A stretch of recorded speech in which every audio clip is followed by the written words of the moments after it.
any of our 9 locations in western Montana. Our checking and savings accounts are designed to fit any lifestyle and budget with the flexibility, innovations, and security today's consumers demand.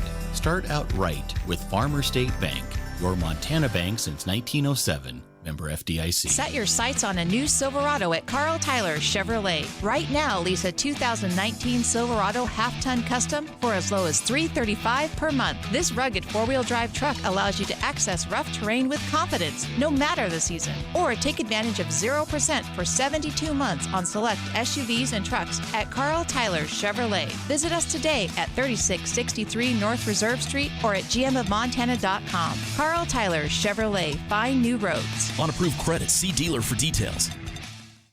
Missoula's Clean Energy Expo is coming to Caras Park on Saturday, September 28th from 10 a.m. to 3 p.m. Meet solar installers and learn about rooftop solar, achieving 100% clean energy, electric transportation, zero waste, and more, plus fun activities for the kids. The expo is free and open to the public. Join Climate Smart Missoula, the Montana Renewable Energy Association, and Friends of Missoula's Clean Energy Expo on September 28th at Caras Park. Find out more at missoulaclimate.org. Hi, this is Michael Legg, Artistic Director at Montana Repertory Theater. If you loved our season opener, Go Please Go, or even if you missed it but still want to see the rest of the season, you're in luck. Season ticket packages are still on sale for just $70. That's $70 for 3 more innovative and exciting shows, including our production of War of the Worlds in January. Go to montanarep.com to get your tickets today.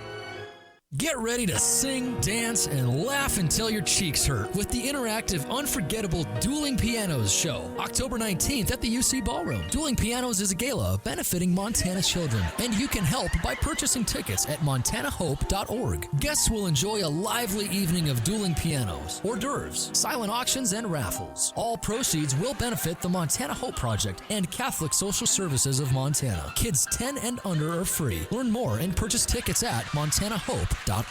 School buses are taking to the roads, and they mean something very important. That is, bus drivers, educators, and parents doing their part to get children to and from school safely. Montana motorists share the responsibility to Montana's kids. Be aware this school year, you are sharing the road with our future. Flashing yellow lights alert drivers that the bus is preparing to stop. Flashing red lights means stop. Children are getting on or off the bus. Watch the lights and obey the signals to help keep our community safe for kids. This school safety reminder was brought to you by the Montana School Bus Contractors Association and this station. ESPN Radio for Western Montana, KKVU HD3 Stevensville, and 102.9 FM on K275BS Missoula. It's 4 o'clock. Welcome to Montana's only statewide sports talk show. Broadcast on 102.9 ESPN Radio for Western Montana and across the state on SWX Television. I like football! Now, the 2017 Radio Sports Broadcaster of the Year on the show with back-to-back Montana Broadcaster Association awards for sports coverage and award-winning sports journalism. Here is Ryan Tutel and Coulter Nuanez.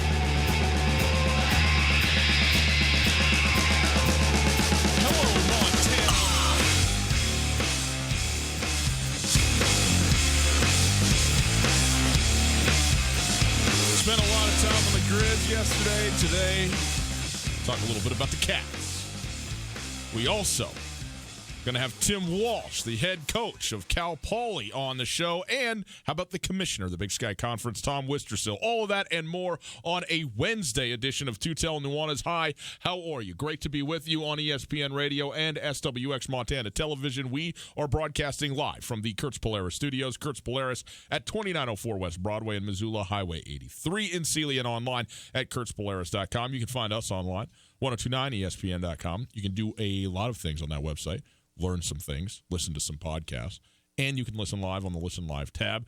It's the stream, and it's there thanks to Opportunity Bank, your local bank, your opportunity. If you would like to call, you may. 329-1899, all guests. Join us via the Rangich Brothers RV phone line. Let's take a look at what we got in the show for you today.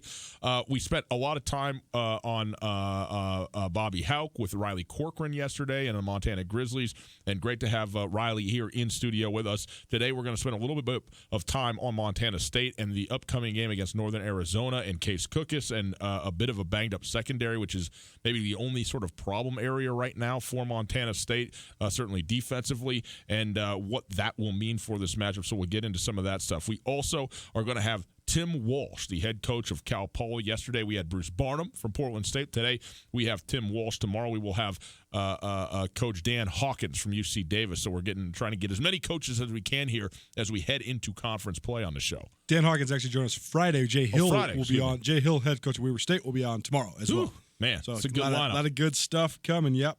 Big Sky Conference play is upon us. So we wanted to make the rounds and just get the general feel. And as you heard yesterday, Bruce Barnum, one of the biggest crack-ups in the league. He is hilarious. If you missed the interview, go check it out on the podcast. You can find it at 1029ESPN.com. Riley Corcoran left the studio yesterday to go to do his Catgirls volleyball game on SWX, and then he texted me this morning, and all he said was, smoothies. And then the next text, all it said was, voodoo donuts.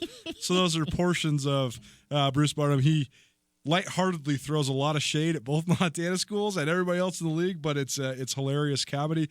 But then today, Tim Walsh, now officially the godfather of the Big Sky Conference. He started out at Portland State. He was there for 10-plus seasons, and now he's been at Cal Poly for, do the math, now this is his 11th season. So he's been coaching the Big Sky for 20-plus years, and with no Jerome Sowers in the league, no Mike Kramer in the league currently, it's Tim Walsh that's been around the block more than any other coach. So it'll be great to hear just his perspective on the way the league has evolved. And then you have arguably the best two coaches in the league, Dan Hawkins and Jay Hill, outside of the state of Montana, joining us throughout the week. So this has been a fun series already. Big Sky Conference play upon us, and it'll be great just continuing to preview all the action. We also today at 5:20, or excuse me, about 5 o'clock or so, we'll see when we get it in here, but the ESPN Roundtable, our series continues this time with the commissioner of the Big Sky Conference, Tom Wistersill. So we talked to him extensively about all kinds of things, from the unbalanced schedule to what it's like being a commissioner. He's in Chicago at Commissioner Days. Can I call it Commissioner Days? Anyway, a bunch of meetings with all the commissioners. I think they call it 32. I think they call them summits. Summits, yeah. Can't be days. It's got to be summits.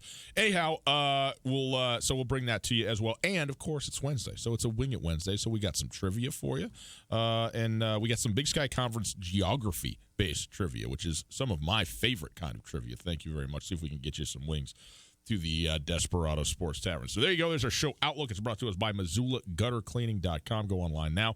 Get an estimate, MissoulaGutterCleaning.com.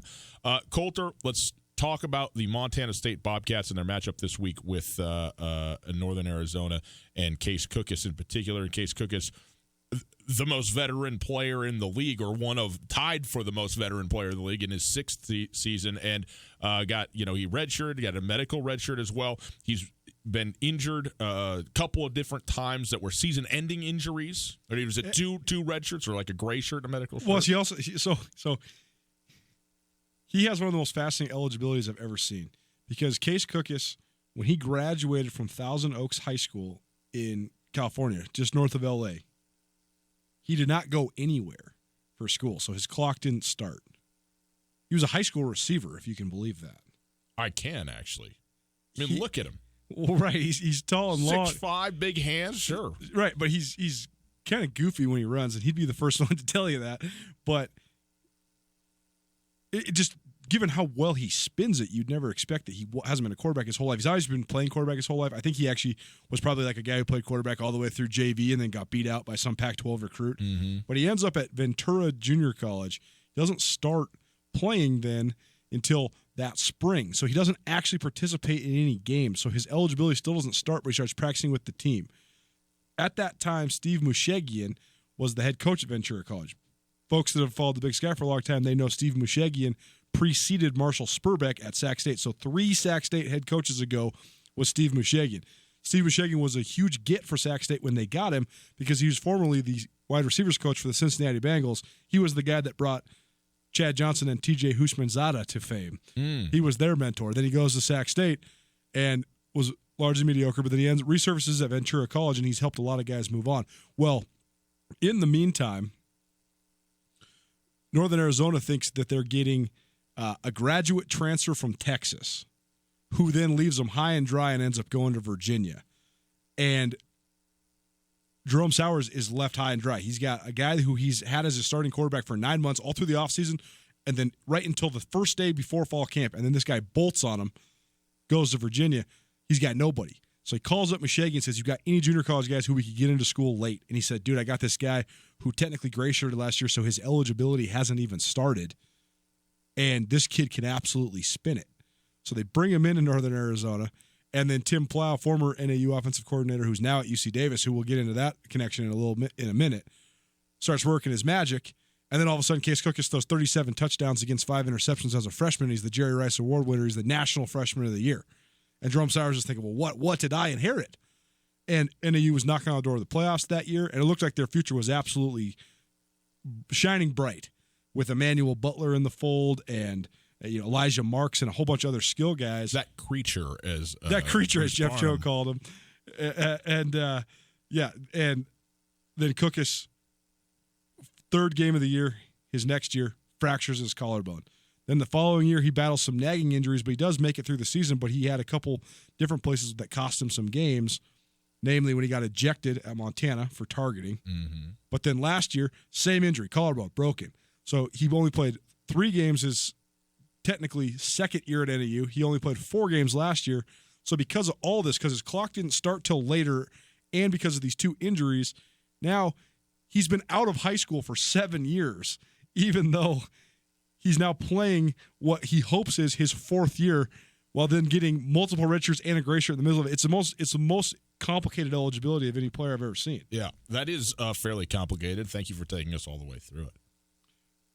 Jeff Choate on Case Cookus, because when Brooks, my brother, asked him this, Jeff Choate just started laughing. The question was, what's it like preparing for a guy who's going on his 7th year of college football? He's seen it all. It's like, the second he gets there, if you're going to press him into the boundary, they're going to convert the route, and it's going to be bombs over Baghdad, for crying out loud. I mean, when we went down there 2 years ago, we went for 2 at the end of the game. I don't know if you guys would remember what had happened, but Tyrell Thomas did not travel. Jalen Cole got ejected for a targeting call in the 3rd quarter. And from that point on, it was launch, and they either got a PI or they got a 25-yard gain or more. And I swear, I think that's part of their deal. Is just keep throwing deep shots, because in this league, you're going to get PIs. So, they're averaging 3 pass interferences against the opponent a game on those almost 10 shots a game that they're taking, and they're completing those at a pretty high level. And so, the guy there's no mystery for the guy. I mean, you can try to disguise your coverage. He's going to find the hole in the zone. If you're playing zone, he's just going to pick you apart and take what you give you. If you want to press him and take your shot, he throws the best ball the guy throws is a deep ball. He throws a beautiful deep ball, puts a lot of air underneath it, lets his receivers adjust to it. They do a nice job, what we call saving the box down the sideline, so they can adjust and fade away from the defender. And so, it's going to be a challenge for sure. We're going to have to score some points, because they're averaging 40 points a game. So there you go. Jeff Choate talking about Case Cookus and what type of player he is. Now, one quickly from the man who brought us this. Stats are for losers. Is a stat. Whoops. Now, how does that happen? Things get moved around. You got a little trigger. No, I mean, I don't know. I start pushing buttons. I love the sounder. You know what I mean? You put it in there, it gets you all fired up. We'll bring you Jeff Choate's stat here in just a moment. But Coulter, when you talk about the matchups that he's got on the back end, you got 3 pass interference calls for every 10 deep shots they're taking.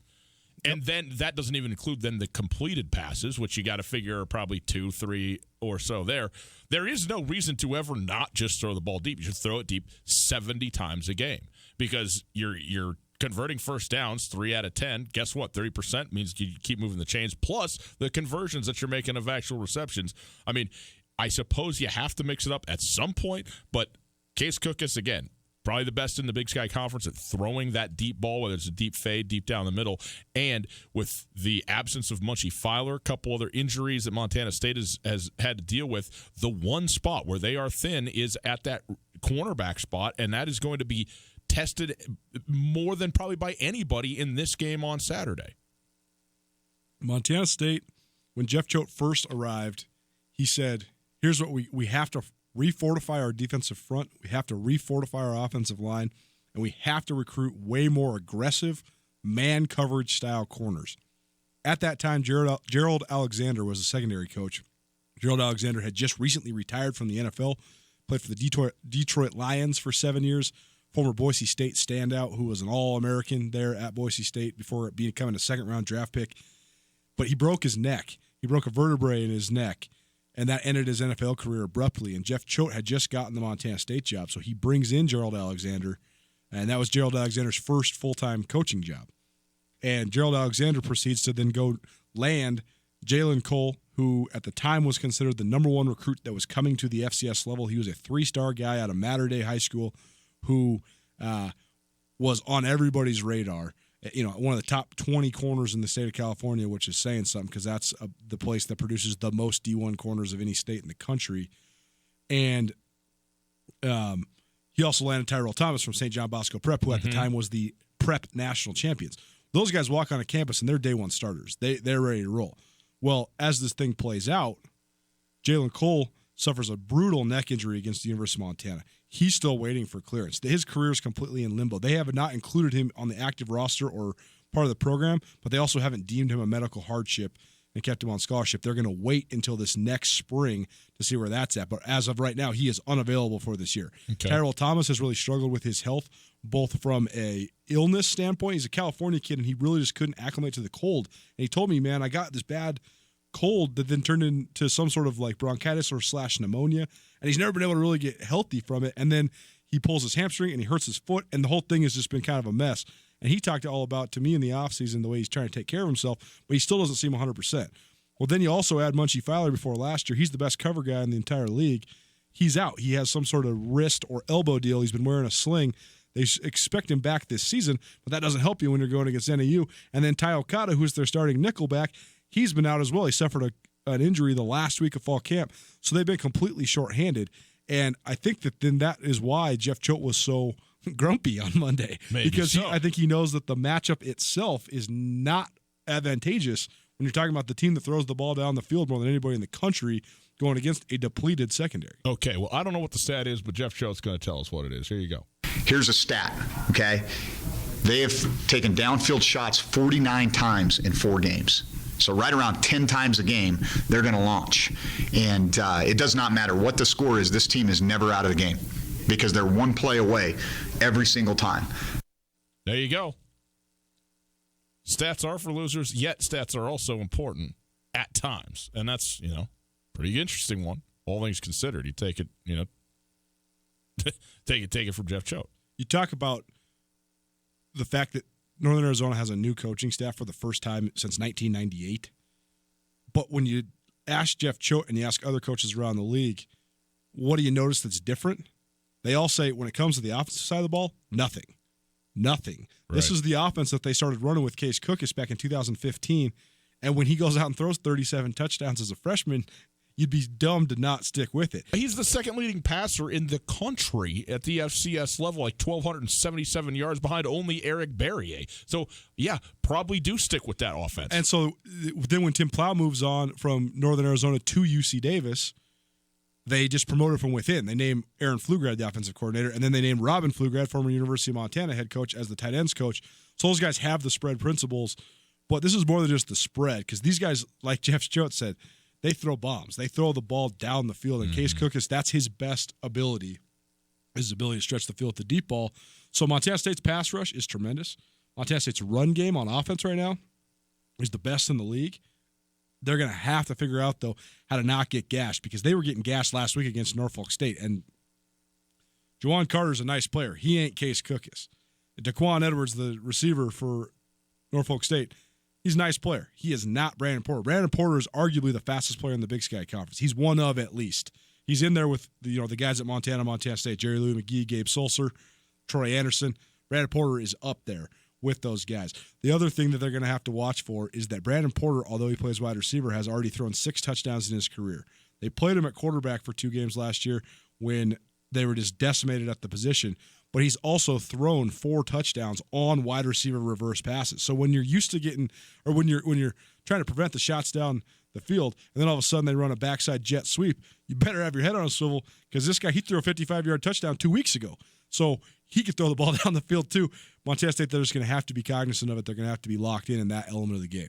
The one thing that might work, does work for Montana State in their favor when you talk about stuff like this.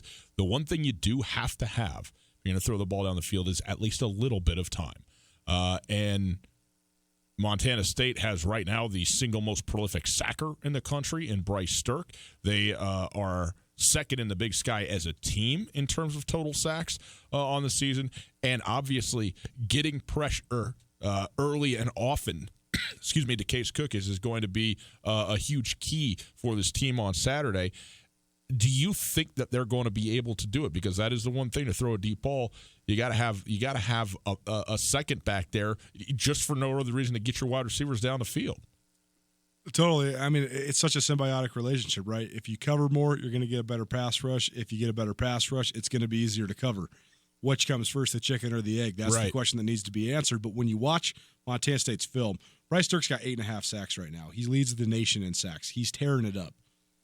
But the defensive line has 8.5 sacks. I mean, the defensive line has 12 sacks. And it's because exactly how we predicted. Armandre Williams, coming over from the University of Washington, now playing the buck end. Now you can't double either edge. And if you line Troy Anderson up over Bryce Sterk on the edge, now Montana State advantage all day, because now you really can't double team. And even if you have a running back chipping, you still got 3 one-on-ones with your 3 most physically gifted players. Then you talk about Derek Marks moving to the inside.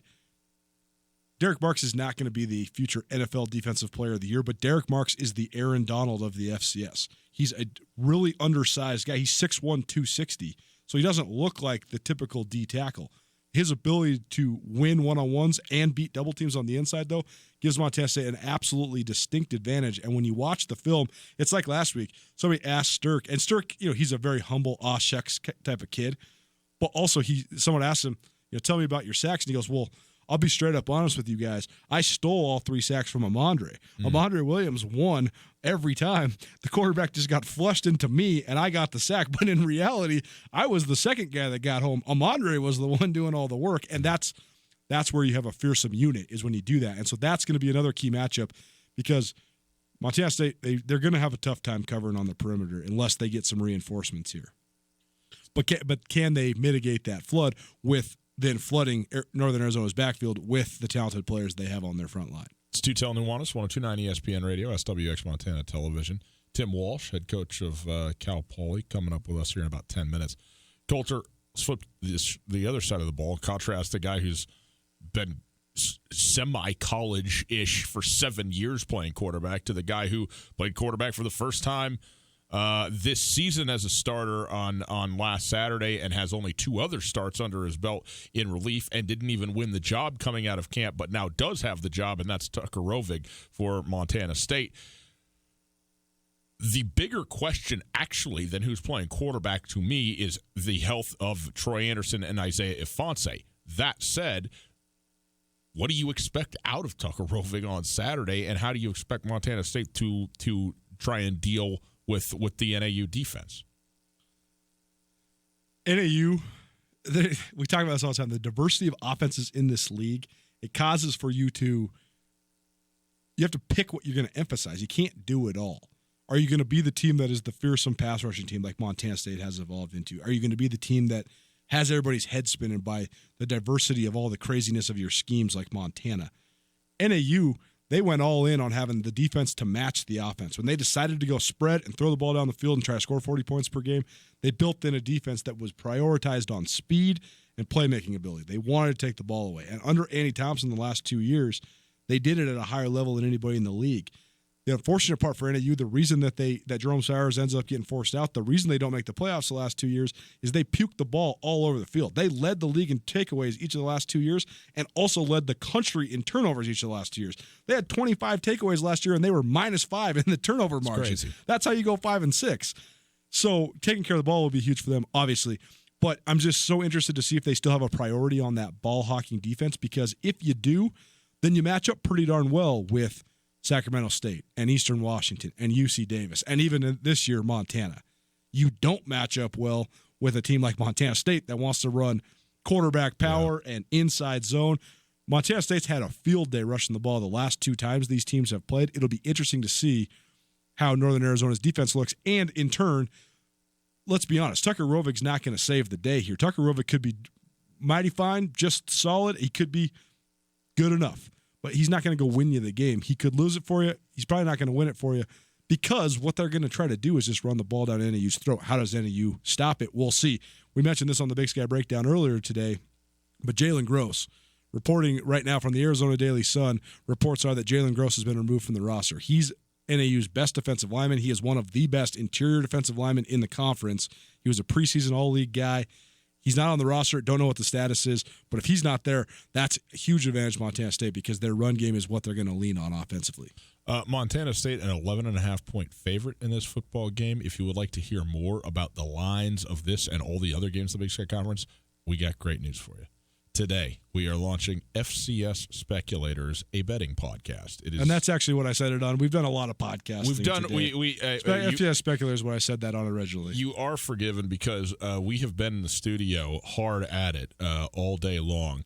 But we're excited for this. It's going to be up and available on all your podcasting platforms soon. If you check us out on Instagram and Twitter at 1029ESPN, we will have the links for you there, and you can begin to follow it and listen to it. But it's fun. It's a fun way to talk about football through the gaming side of things and sort of gauge what we think is going to happen on the over-unders and the lines and so forth. But for what it's worth, Montana State, a heavy favorite. In fact, the most favored Big Sky team in a game this weekend is Montana State at home versus NAU, which is somewhat surprising to me only because NAU is far from the worst team in the Big Sky Conference. I mean, they could be – I mean, I think they have in a best-case scenario, they could be the 5th best team in the Big Sky Conference. I don't think they're probably that good, but I think that they're, certainly middle to upper middle, and so the fact that the Montana State is that big a favorite maybe shows what people think about the Cats this year, but they're going to have to go prove it. I think so much of it comes off of the national rankings from this last week. NAU just lost by 2 touchdowns to number 15 Illinois State. Now they're playing number 7 Montana State, so I think that the prognosticators just say, okay, they're playing a team that's ranked 8 spots higher in the polls. They just lost by 2 scores. They're going to go to a hostile environment in Bozeman, Montana.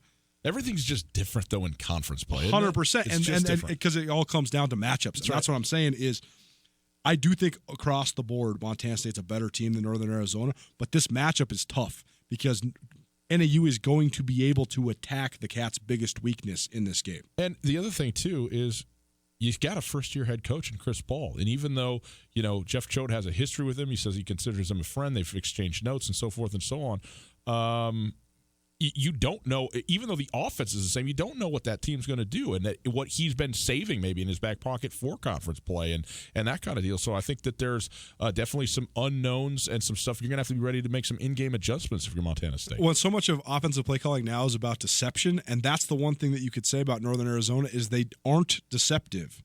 They just try to play fast, and they take advantage of what they do well. And I think that actually, ironically, makes them more dangerous. Because it's not necessarily about how they're going to trick you. It's just about how they're going to beat you. Right. They're going to chuck the ball. And if you don't knock the ball down, it's either pass interference or it's 6. And that's how they score 40 points per game. We're going to take a quick break.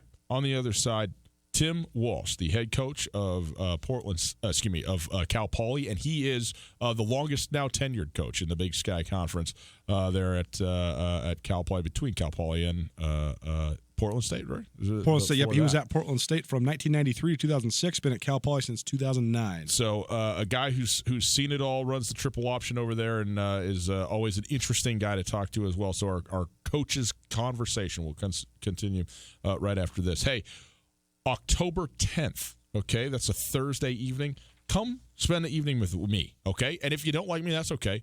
Just do it for a good cause. The Watson Children's Shelter. We're going to have a tennis Pro-Am auction, auctioning off pro tennis players for a tennis tournament to be carried out the next 3 days, from Friday through Sunday. This is going to be a great time, a really great idea. The Watson Children's Shelter did this last year. It was a great success, so they're going to build on it this year. A ton of fun finding for a great cause. You go out there to the Barn on Mullen, okay? You know where that is, over by the Ranch Club, 6 till 9:30 p.m. on Thursday, October 10th. You go out there, you bring your checkbook, you get the player that you want, okay? You bid them up, her up, and you get the player that you want, and then you go out and you try and win a tennis tournament. I mean, how great is that going to be?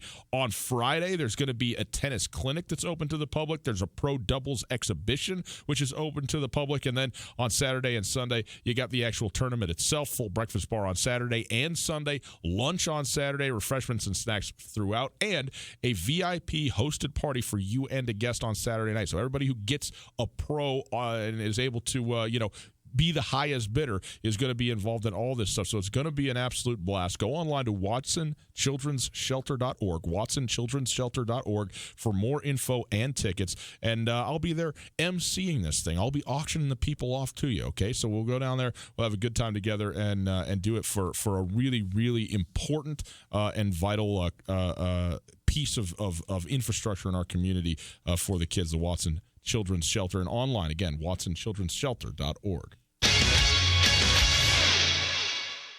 This is Mike Nugent with Berkshire Hathaway Home Services. Berkshire Hathaway provides Western Montana with full-time real estate professionals for you whenever you need us. Our reputation as the state's most knowledgeable and available real estate group has helped build unmatched trust in the Garden City and statewide. If you have been thinking of making a real estate move in the short or long term, give me a call. No pressure, no expectations. Just professional opinions and service at whatever pace you are comfortable with. Give me, Mike Nugent, a call today, 531-1802. And remember, every question is good to ask. The big skies are open.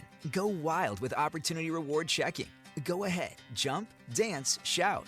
Opportunity Reward Checking will make you do that. Go wild when you get your 1% cash back on qualified debit card purchases. It all starts with an Opportunity Reward Checking account from Opportunity Bank. Visit a branch today to get started. Then go wild and spend your 1% cash back however you want. Go wild with Reward Checking from Opportunity Bank. Some restrictions may apply. Member FDIC. The Polaris Factory Authorized Clearance is here. The world's best-selling off-road lineup is priced to move with financing as low as 3.99% and rebates up to $3,500. Live life wide open in a high-performance RZR. Tackle anything from mountains to mud holes on a legendary Sportsman ATV. Get more done with a hard-working Ranger, or take on any task or trail in a versatile Polaris General. The best deals of the year are happening now. See Polaris.com or your Polaris dealer for rebates up to $3,500 and financing as low as 3.99% APR for 36 months during the Polaris Factory Authorized Clearance. Kurtz Polaris at 2904 West Broadway in Missoula and Highway 83 in Sealy. Kurtz Polaris is now showcasing all of the new 2020 Polaris off-road vehicles. To be the first to get a great deal on brand new state-of-the-art Polaris vehicles at Kurtz Polaris. Online at KurtzPolaris.com. Rebates valid in U.S. through 9/30/19 on new 2015 through 2019 vehicles. Financing offer valid on 2015 through 2020. Subject to credit approval. Offers vary by model. See dealer for details. Always wear a helmet. Never drink and ride. Usually the most famous person out Tutel and Nuanez is Ryan Tutel. But that's not the case when we conduct the ESPN Roundtable each week. It's very demoralizing for me, I must say. I love being the most famous person, but you're right. We have gotten some great guests on the ESPN Roundtable, and now the ESPN Roundtable is shifting to some new times. Catching up with legends from around the state of Montana, whether they're players or coaches, has been one of our favorite things of 2019, and that will continue. The ESPN Roundtable, presented by Paradise Falls, will now be broadcast at 5:20 on Wednesdays within Tutel Nuanez, both on 102.9 ESPN Missoula and statewide on SWX Television. Then again, Thursdays at noon on ESPN Missoula. And of course, they will still be archived as part of the Big Sky Breakdown podcast series available at SkylineSportsMT.com. So you can go listen to any that you missed, re-listen to the ones that you liked, and share them all with your friends, family, and neighbors. The ESPN Roundtable, proudly presented by Paradise Falls. Paradise Falls, Missoula's coolest hotspot. ESPN Missoula Sports Center. Good afternoon, Ryan Tutel, Colton Nuanez, 102.9 ESPN Sports Center. Got some sports news for you that Colter's got for you here this afternoon. If I can find it. You can find it, Colter. I mean, you wrote it, you read it, you did the whole thing. We were all ready to go with this thing, and then all of a sudden it turns around on you, and you're like, well, I don't know what's going on here. And we can try to pin it. There we go. Montana State senior Evie Wilson made the most of her last appearance at Dahlberg Arena, recording a match-high 13 kills, to guide the Bobcats to a Cat Grizz sweep over Montana on Tuesday. The Cat Grizz victory moves MSU to 1-0 in Big Sky Conference play. Wilson hit 429 as MSU out-hit 362 to 182. Amethyst Harper led Montana with 9 kills. In high school news, Loyola Sacred Heart Athletic Director Eric Stang released a statement on Monday evening that he has resigned from the position. Stang later told the Missoulian that he was filling in the position during a transition period after former athletic director Mac Roche left for a job in the summer at Whitefish. Stang is not a teacher at Loyola and was filling in just as the AD. And finally, Montana State's Camilla Noe is the Big Sky Conference Cross Country Female Athlete of the Week. The weekly award marks just the second time in the last 15 years a Bobcat woman has claimed the weekly award. This ESPN Missoula Sports Center is brought to you by Aspen Sound.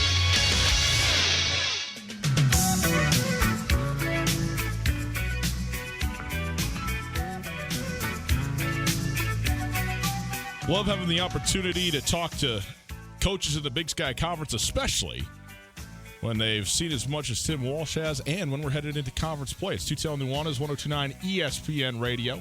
Great to be with you here on this Wednesday afternoon. We're broadcasting live from the Kurtz Polaris studios. Kurtz Polaris at 2904 West Broadway in Missoula, Highway 83 in Sealy, and online at kurtzpolaris.com. We go now to the Rankich Brothers RV phone line. We welcome in the head coach of the Cal Poly Mustangs football team, Tim Walsh. Coach Walsh, thanks so much for being here. We appreciate it. How are you? Always good to talk to you, and look forward to getting started in the Big Sky. Well, we are excited to be getting started in the Big Sky as well. What makes the Big Sky such an interesting conference? I mean, you've been around the Big Sky longer than anybody now that's in the coaching ranks of the Big Sky. What makes the Big Sky unique to you? Well, I think even when it was 8 teams, I mean, 9 teams, it was so competitive week in and week out, and it was pretty diverse in what people were doing. And I think it has stayed diverse in what people are doing offensively and defensively. But people are still scoring points. That's been the common factor and the common thread, and it has become, in my opinion, ultra competitive. I think all the way through it, from teams 1 through team 13 on any given week. I mean, even the year a couple of years ago, I hate to talk about it, when we had a bad year, we played some really tough games against some really good teams. I mean, Weber State beat us 20-14. Southern Utah won the championship and beat us 20-14. We were in games, and we just couldn't find ways to win them. And I think that that's what makes the conference so good, is that each week, regardless of where you are, you have the opportunity to beat a quality football team and really turn your season into something that can be positive. There was several different men that were in this league for a really long time, namely Mike Kramer, Jerome Sowers. Each of those guys, 20-plus years in the Big Sky Conference, but they're not around anymore. But now Dan Hawkins back into the Big Sky Conference. I know he was a guy that you crossed paths with earlier on in your career, but now you're kind of the godfather of the league, having been in the league on and off since 1993 for the majority of the last 25-plus years. Well, first of all, what's it like being kind of the dawn of the league right now, but also how have you seen the league just evolve over that time span? Well, no offense, you've seen a lot of coaches come and go for various reasons, and a lot of great football coaches that have had the opportunity to move on, and that's a good thing. And a lot of other coaches that have decided maybe to end their careers where they were. And when that happens, the influx of new blood and new philosophies and some really good young coaches. I mean, I really have a lot of respect for the guys that are in the league right now and what they're trying to accomplish. Montana State, I think Jeff Choate does a great job. Obviously, I think Troy Taylor is a great fit for Sacramento State. Obviously, Hawks doing a great job at UC Davis. And then you go down, at Eastern Washington. And I think hiring a guy, Coach Best, the guy that played there for Coach Kramer and played there for Coach Wolf and the guys when they were in their glory days as well, and continuing the traditions that they've had. I think it's really an interesting dynamic. And then you bring back Coach Houck at Montana. And I think that this league right now is probably in its most competitive state that it's ever been in, and that has a lot to do with the coaches and their fire to get their programs to be one of the best programs in the country. Coach, this is a kind of an interesting year where you can do a 12-game schedule this year, and you guys played 3 games in the non-conference and then had a bye week last week heading into this. First of all, was that by design to do that, to get the extra week off? And what does that do to set you up as you head for Southern Utah this weekend?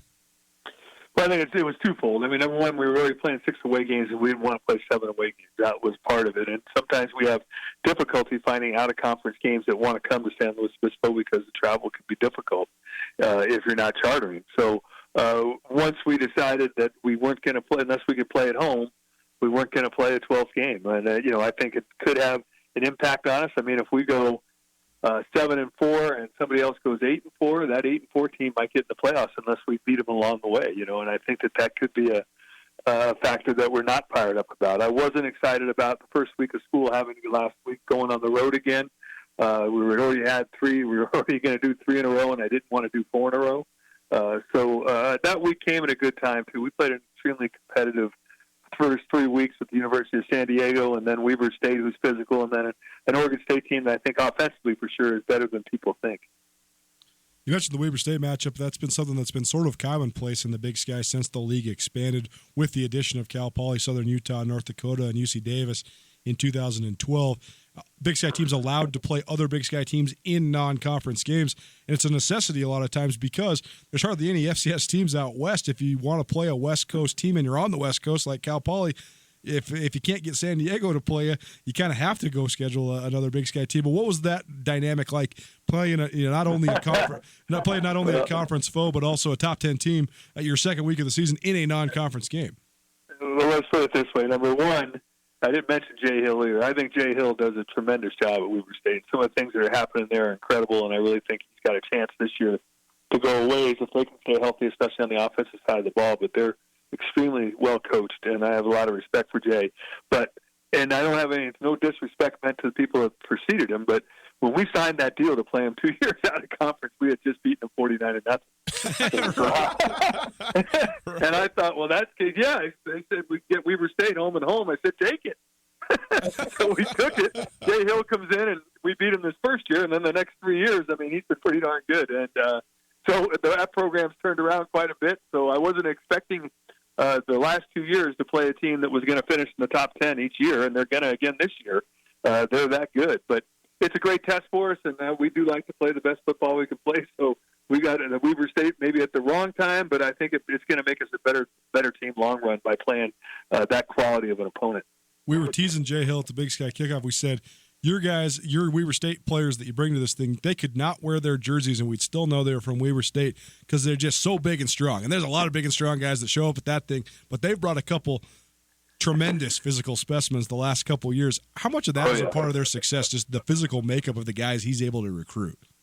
Well, and especially, I mean, in both styles of play. Offensively, I mean, they're not necessarily the flashiest team offensively. They're kind of a grinded, don't make mistake, and they're big and they're strong. And then defensively, I mean, no, they ran in against us at least 8 different defensive linemen that all could have started here. Right. And they all looked the part when they run on the field, and everybody talks about who's got the best defensive line on the West Coast. I get it that Utah's probably it, but I don't think that Weber State's far behind them. I'm not going to lie to you. I think that they're that good on the defensive front, and they look the part, like you just said. I mean, they walk in, and in their uniforms, they fill their uniforms up pretty good, and it's not sloppy looking, it's muscular looking. So I think it's had a lot to do with their successes, probably what they've done in the offseason and in the weight room and creating the mentalities that they have in their program about how they win games with special teams, great defense, and a rugged offense that's going to score 24 to 30 points, and they're not going to allow you to do that. Tim Walsh joining us. He's the head coach of Cal Poly at Cedar City to open up Big Sky Conference play against Southern Utah. And, Coach, you graduate one of the great running backs in the history of the Big Sky Conference in Joe Prothro this past season. And you run a triple option, and it seems like you always got somebody who's coming down there from Brown to Prothro and so forth. You've had some great ones come through, but particularly a guy like that, how do you replace, a guy who was just as good as he was and such an important a piece for you for several years?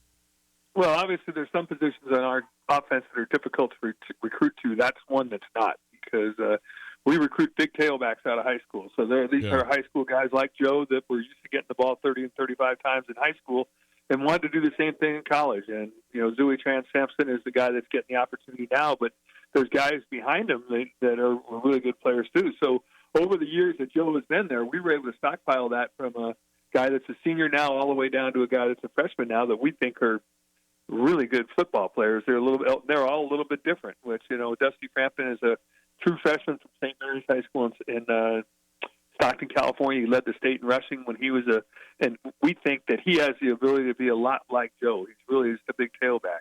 Zooey, on the other hand, is more of a tail. I mean, he's the fastest of the bunch. I mean, he ran 21.9 the 200 in high school. I mean, he's 6'1", 6'2", and 217 pounds. He probably couldn't run that now because he's put on about 15 pounds, but he's still a step faster than maybe we've had there in the past. So it's been a position that we think has been easy to recruit to because they know they're going to get the football and have the opportunity to rush for 1,000 yards each and every year that they start. Jaleel Hamner, he was the Big Sky Conference Offensive Player of the Week the first week out. Your quarterback now. You guys have had some transition there, too, going from Chris Brown to Dan O'Graves to Khalil Jenkins, and now a new guy there with Jaleel.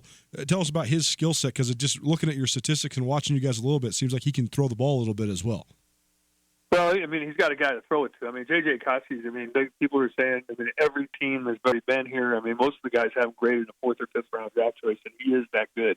We played Oregon State. After the game, they said, well, we knew he was good. We didn't know he was that good, and he is that good. So he's got a target to throw to, and Quentin Harrison on the other side of him has improved tremendously, too. And then Jalen has some talent as well. So I think that Jalen won a battle of 3 guys, and it was extremely close. All 3 of those guys since spring football got equal repetitions within maybe 10 snaps of each other all the way through that time. And we just felt he won it because he kind of possesses something that we look for in that position, and that's kind of the other factors other than just the athletic factors, which they all have, or the ability to throw it or the ability to run it or whatever it might be. He's kind of got the it factor, and he's able to deal with the ups and downs of that position and the leadership that goes with it very well.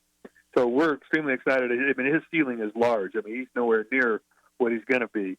I really think as the season progresses, you're going to see a bigger, better, more confident player as the year gets going, and hopefully it happens again this Saturday and give us a great start. But in the next 3 or 4 years, you're going to hear a lot about Jalen Hamlin. Coach, in a day and age where the proliferation, especially offensively, is just really kind of blossomed across college football, and you have the air raid stuff and the RPO stuff and all kinds of different things going. You of course have been running the triple option, forever there at Cal Poly. What is it about that style, even though you are incorporating some more throwing and so forth, like you say? What is it about the triple option that just works for you and works at Cal Poly? Well, I think the thing at Cal Poly that really we don't, because of our academic standards, and we just really recruit the state of California. So when we use our academic pool, what we can get into school. No offense to everybody else in the conference. Probably 85% of the players we play against, we can't even say hi to in the recruiting process, right? Because of the academic standards. So our academic standards shrink really drastically. It shrinks our pool down, and then you add to it that you have the Ivy League recruit in California, you have the academies recruit in California, and the Big Four in Stanford, Cal, UCLA, and USC that are all going to take. So our pool shrinks pretty big. So we don't need to be 6'6" and 315 pounds. We can play with 6'1" and 6'2" offensive linemen that are really good football players, but everybody passes on them because maybe they don't pass the eyeball test. And we've had a lot of great ones, and that's kind of what we've built the program on, are those kind of guys that are tough, kind of have a chip on their shoulder because they thought they were good enough to play maybe other places. We were able to get them, and the same goes with our slot back position. And it doesn't have to be a 6'1", 215-pound guy that can do it and down in and down out. We can play with smaller, quicker, tougher dudes that kind of have that academy mentality. So that has a lot to do with why we run what we run. And I think we've had success on offense. I think that it is getting tougher, and being in a conference where you play everybody every year and they kind of get the beat on you, and they see how other people defend you, and that makes it a little bit more difficult to be as efficient as you want to be. So we are always going to be constant in changing the mode, but we're never going to lose our identity that we are a triple option team. That's going to be the identity we have, and that helps the pass game, and that helps some of the other run game things that we do outside of the triple option. Tim Walsh, longtime coach at Cal Poly, joining us, and Tim, will get you out of here on this. Last year, the Big Sky Conference breaks through with 4 teams in the FCS playoffs, including 3 that are in first-round buys and seeds.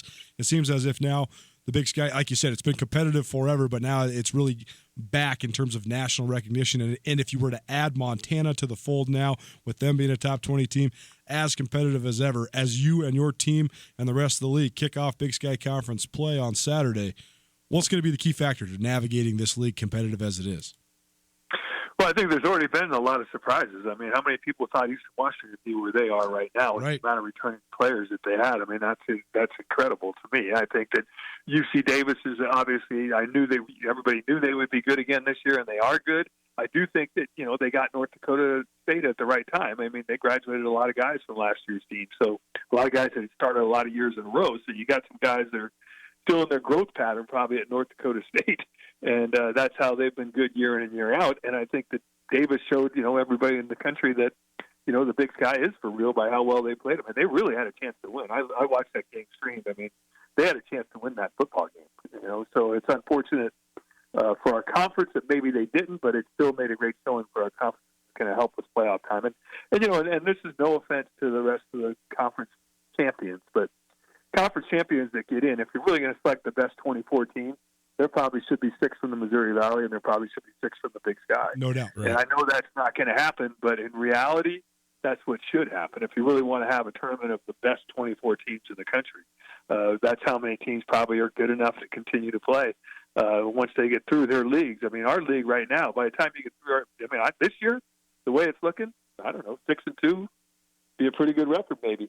And I think that's the part that you got to shoot for is 6-2 and be well enough respected by what you did in your preseason schedule that it gives you an opportunity to continue to play. I mean, I couldn't really right now. If you had to pick who was going to be the conference champion, I mean, going in, I would have said Eastern Washington and Weber State.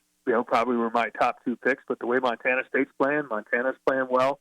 Obviously, UC Davis is playing extremely well, and I'm telling you, the dark horse right now, in my opinion, is Sacramento State. Yep. Yeah. So they are really good on defense, and their 2 losses are to 2 competitive teams. And then I think there's a bunch of unknown teams, and we might be one of them. I think Portland State might be unknown, and Idaho obviously woke some people up with the way they played on Saturday. So I just think this conference, you got Case Cookus down at NAU. I mean, you go through every team. Right. Who's going to win it? I mean, I don't know. It's going to be staying healthy. It's going to have a lot to do with it. You better win at home and find a way to at least split on the road. If you can go 2-2 on the road and go 4-0 at home, you got a great chance to be in the mix at the end of the year. And I think that's what our goal is you got to find a way to win games on the road, and then you got to protect your house. And if you can do that, then you have an opportunity to continue to play in late November and December. Well, Coach, we certainly appreciate the time. Best of luck this weekend at Southern Utah. And for folks in our neck of the woods, Montana State, the weekend after that in Cal Poly, in San Luis Obispo. So but big start for you to the start of the season. We really appreciate your time, though, and being with us. Yeah, we got to bring your surfboards and stuff. It's supposed to be in the 80s on October 5th. So I'm into that. Beautiful day at the ocean. Should be a beautiful day at the ocean. So we'll look forward to seeing you guys. Well, you bet. You got it. Well, Coach, thanks so much again. We appreciate it. Great. Have a great season this year, okay? Yeah, thanks a lot. Have a good day. Tim Walsh, head coach of the Cal Poly Mustangs football team. Great to have Coach Walsh on with us. I really appreciate that. And there's a guy who knows. I mean, when you talk about when he starts laying out the Big Sky Conference for you and the way it goes and it's ebbs and flows and the serpentine route that is always taken by any team to get to the end of the year. Nobody's lived it more than that guy right there talking about it. So we appreciate that. That's good stuff. We'll take a quick break. On the other side, you want to get some wings? Huh? You want to go to the Desperado Sports Tavern, get yourself some wings? Give us a call right now. 329-1899, 329-1899, the phone number. You give us a call. We'll get you some wings set up from the Desperado right after this. Garden City Paint and Glass in Missoula is like your paint doctor. They take the pain out of painting. Don't trust your home to anything less than professional PPG paints from Garden City Paint and Glass. Go to visualizecolors.com. Scan in your room photo to see what color combinations will look best before painting. That's visualizecolors.com, featuring professional PPG paints. Garden City Paint and Glass in Missoula, across from the Southside McDonald's at 3217 Brooks. Hey folks, Ryan Tutel here, and I'm with Josh from the Advocates Injury Attorneys. Josh, if our listeners have been injured in an accident, how can you help? We're here to help you after a car accident by negotiating with insurance companies, recovering lost wages if you have any, and even getting you into a rental car if you need one. Call us today for a free consultation, and we'll get started helping you right away. If you need help, get a hold of the Advocates. Call Josh at 640-4444 or online at montanaadvocates.com. You deserve an advocate. In Western Montana, we know shopping local matters, and you may think you'd pay more for the quality and customer service that comes with it, but not at Selway Armory. Selway Armory is locally owned with knowledgeable specialists that can answer your questions. In addition to the expertise, though, Selway Armory also has a bigger selection and lower prices than the box stores. When you're in the market for firearms and accessories, save money with the experts at Selway Armory. Selway Armory, 2825 Stockyard Road, Unit E6, and online at selwayarmory.com. It happens. You're positive you put your bank card back in your wallet, but the next time you need it, it's missing. Avoid the panic and take control with the MyCard app and debit card from Farmer State Bank. Our app lets you control your debit card and securely turn it off right from your phone. Safe, secure, instant. MyCard is available only at Farmer State Bank. Ask about it at any of our 9 locations or learn more at farmersebank.com. Farmer State Bank, member FDIC.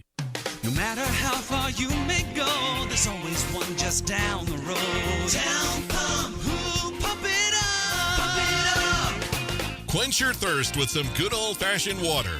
Town Pump's got Dasani 1-liter bottled water, 2 for $2.50. And in the deli, grab an Everything Bagel, 2 for $5. Town Pump, there's one just down the road from you.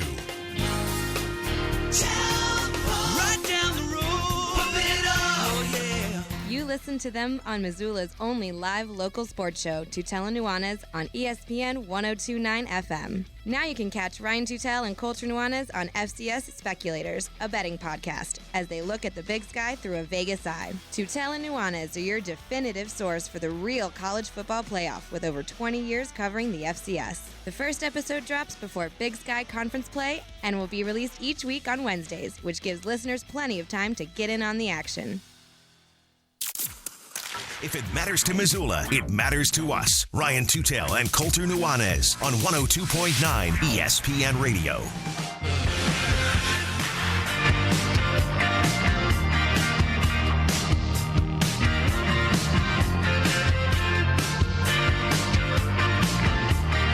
who wants some wings? Who wants some wings? Tutel Nuanez, 102.9 ESPN Radio. We are broadcasting live from the Kurtz Polaris studios. Kurtz Polaris at 2904 West Broadway in Missoula, Highway 83 in Celia, online at kurtzpolaris.com. Colter, you ready with your questions here, my man? Let's get you going in here. It is. You know it. Let's go to the phones. We welcome in Rourke to the show. Rourke, you there? How you doing? I'm here. I'm doing fine. How you doing? Doing excellent, Rourke. Thanks for asking. We appreciate that. Here's the deal, my friend.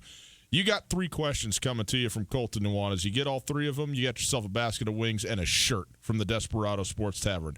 If you miss one of them, you're still going to get the wings, and, I mean, that is what you came for after all. If you need help on any one of these, I'll do my best. I am your lifeline, all right?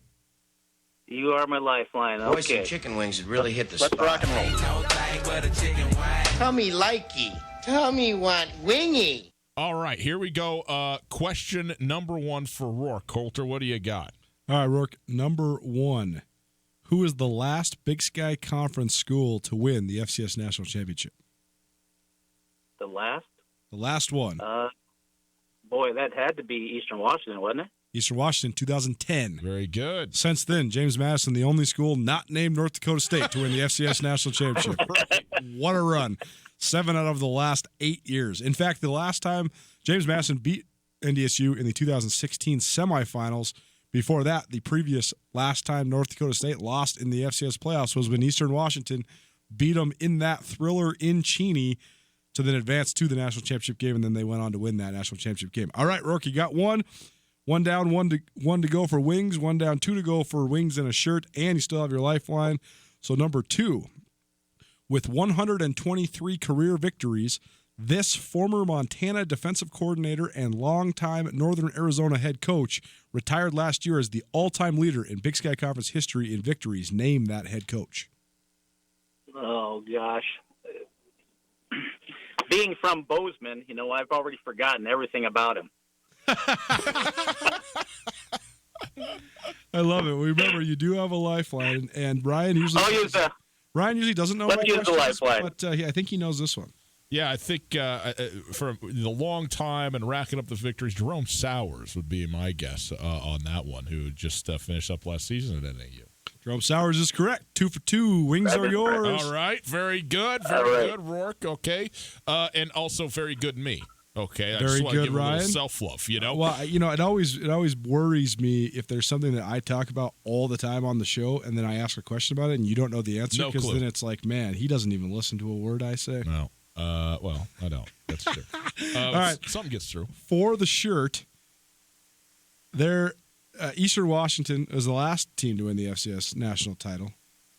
But give me one other school besides Eastern Washington and Montana. We know Montana's won multiple national championships, but there's been several other Big Sky Conference schools that have won either Division I AA, what FCS was previously called, or FCS national championships. Now, to be fair about this question, there's been several national championships won at schools, like when Montana State won the 1976 national championship. That was a Division II national championship. The Division I AA, the FCS, which is what we know now, was created in 1978. So from 1978 on, give me one school other than Eastern Washington or Montana to win the FCS national championship. Well, as about an 8th or 9th grader, I went to every single game that year, including throwing snowballs at Rhode Island hens or chickens or whatever they are. So that would be Montana State. Montana State is correct. 1984, the Bobcats win the national championship. Rourke, great job. Congratulations. You're getting wings of the Desperado Sports Tavern and Grill, as well as a Despo t-shirt. Just give your information to David in the back. Go enjoy yourself at the Despo. Excellently done, All right. Rourke.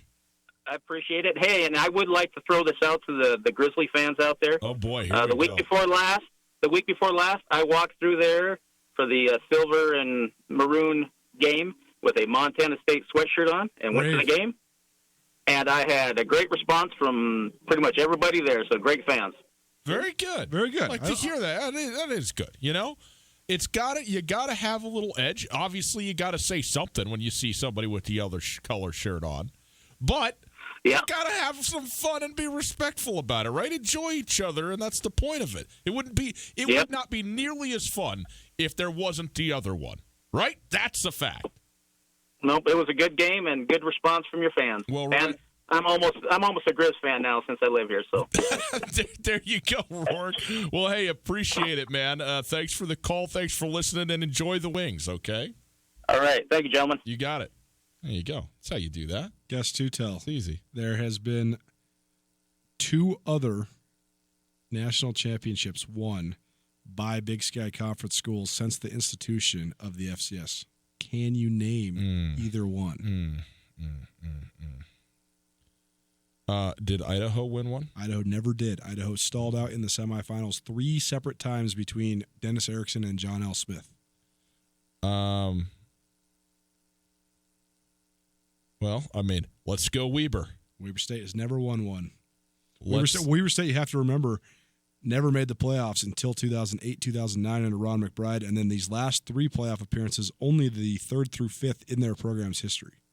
That's how good of a job Jay Hill's done.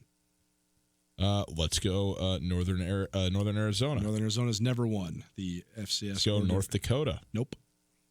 Let's go Cal Poly. Nope, Cal Poly is not. Portland State. Nope. How are we doing so far? These are the Things 2 that have won it. One was a charter member of the Big Sky. The other one is no longer in the Big Sky. Oh, well, that makes it harder, doesn't it? Yep. Boise State. Boise State, 1980, the national champions under Jim Kreiner.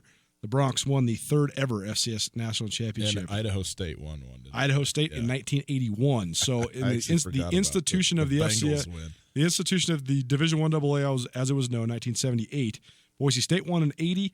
Idaho State won in 81. Montana State won in 84. So the Big Sky absolutely dominated this level of football that small period of time, and then not another national championship victory until Montana in 95, then the Grizz again in 2001, then Eastern Washington most recently 2010. Very good.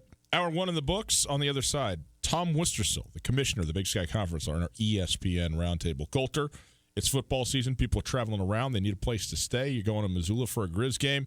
Maybe you just need a place to have a conference for your business or just a fun place to take the kids. You go to the Wingate by Wyndham Hotel. Tell them about it. Wingate by Wyndham, something that has something to offer for everybody, whether it is a place to host a birthday party, you want to take the kids to the pool, you want to use the water slide, if you need to hold a business conference in town, or you're coming from out of town and you need to host a business conference, or if you're just coming into town for a Grizz game, homecoming's coming up 2 weeks from now. The Grizz will be back from UC Davis. They'll be playing Idaho State. If you need somewhere for yourself to stay, your friends to stay, your family to stay, Wingate by Wyndham has you covered. Out by the Missoula Airport, the parking ample and free, the service second to none. Come let the Wingate by Wyndham make you feel at home even when you're not. Jayco and Rangish Brothers end of the year clearance event is going on now. Our entire lot is on sale, so if you've been waiting for a smoking hot deal on fifth wheels, campers, toy haulers, and motorhomes, there is no better time to buy than now. Save big on a Jayco J-Flight Bunkhouse SLX with payments as low as $99 per month OAC. Or get huge savings on a 2019 Jayco Eagle fifth wheel, starting at only $28,750. Don't miss our final sales event of the year. Only where a handshake means something. Rangish Brothers RV Center. At the Montana Club, our goal is to create a menu of mouth-watering food with variety to satisfy any craving. From the garden-fresh ingredients in our salads to our succulent, perfectly grilled Montana Club Angus steaks, we take pride in every detail that goes into preparing your food. Top off your meal with a premium cocktail, wine, or microbrew. Come as you are and satisfy your craving with our home-style breakfast, lunch, and dinner at the Montana Club on Brooks and North Reserve, Missoula.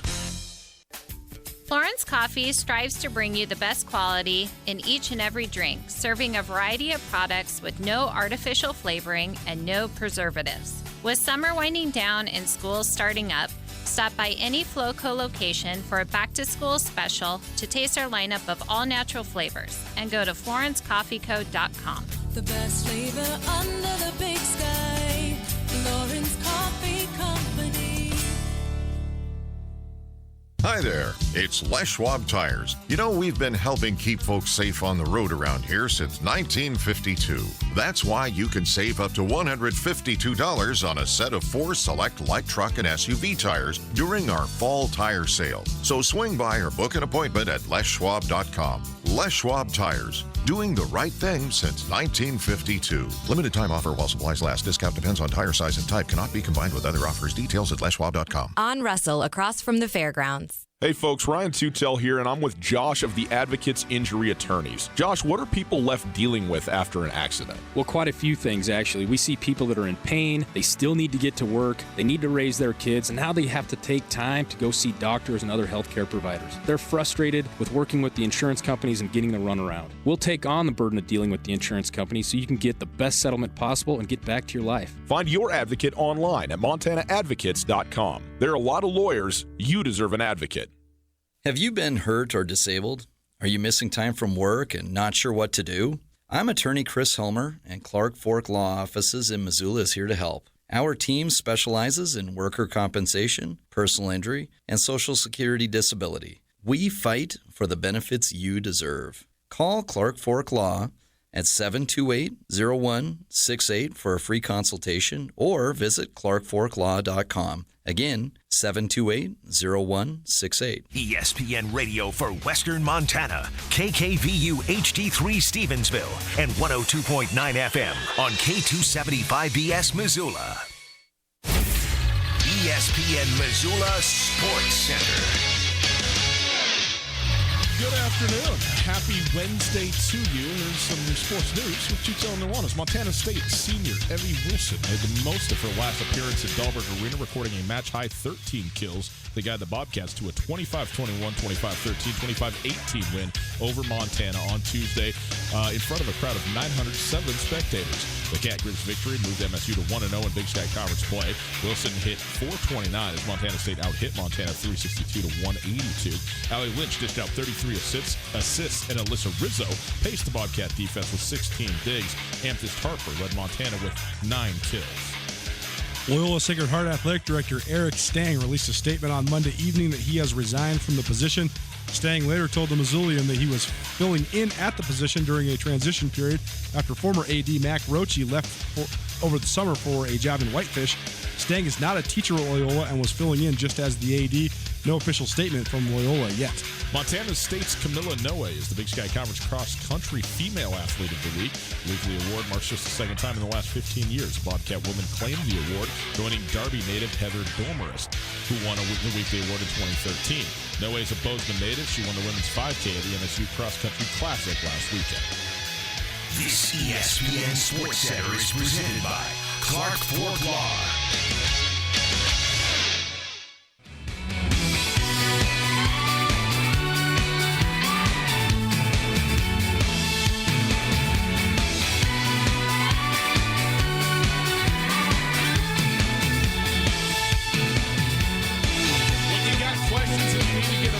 Where do you go, Colter? To the top.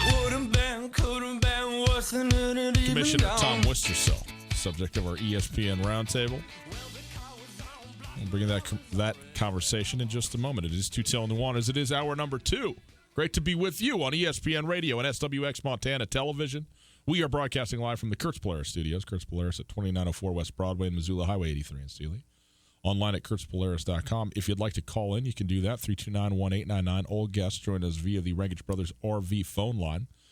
If you'd like to listen live, you can do that on the stream. The stream is available at 1029ESPN.com, and it is there thanks to Opportunity Bank, your local bank, your opportunity. And if you missed anything in the first hour of the show, check it out on the podcast. Podcast available thanks to the Wingate by Wyndham Hotel.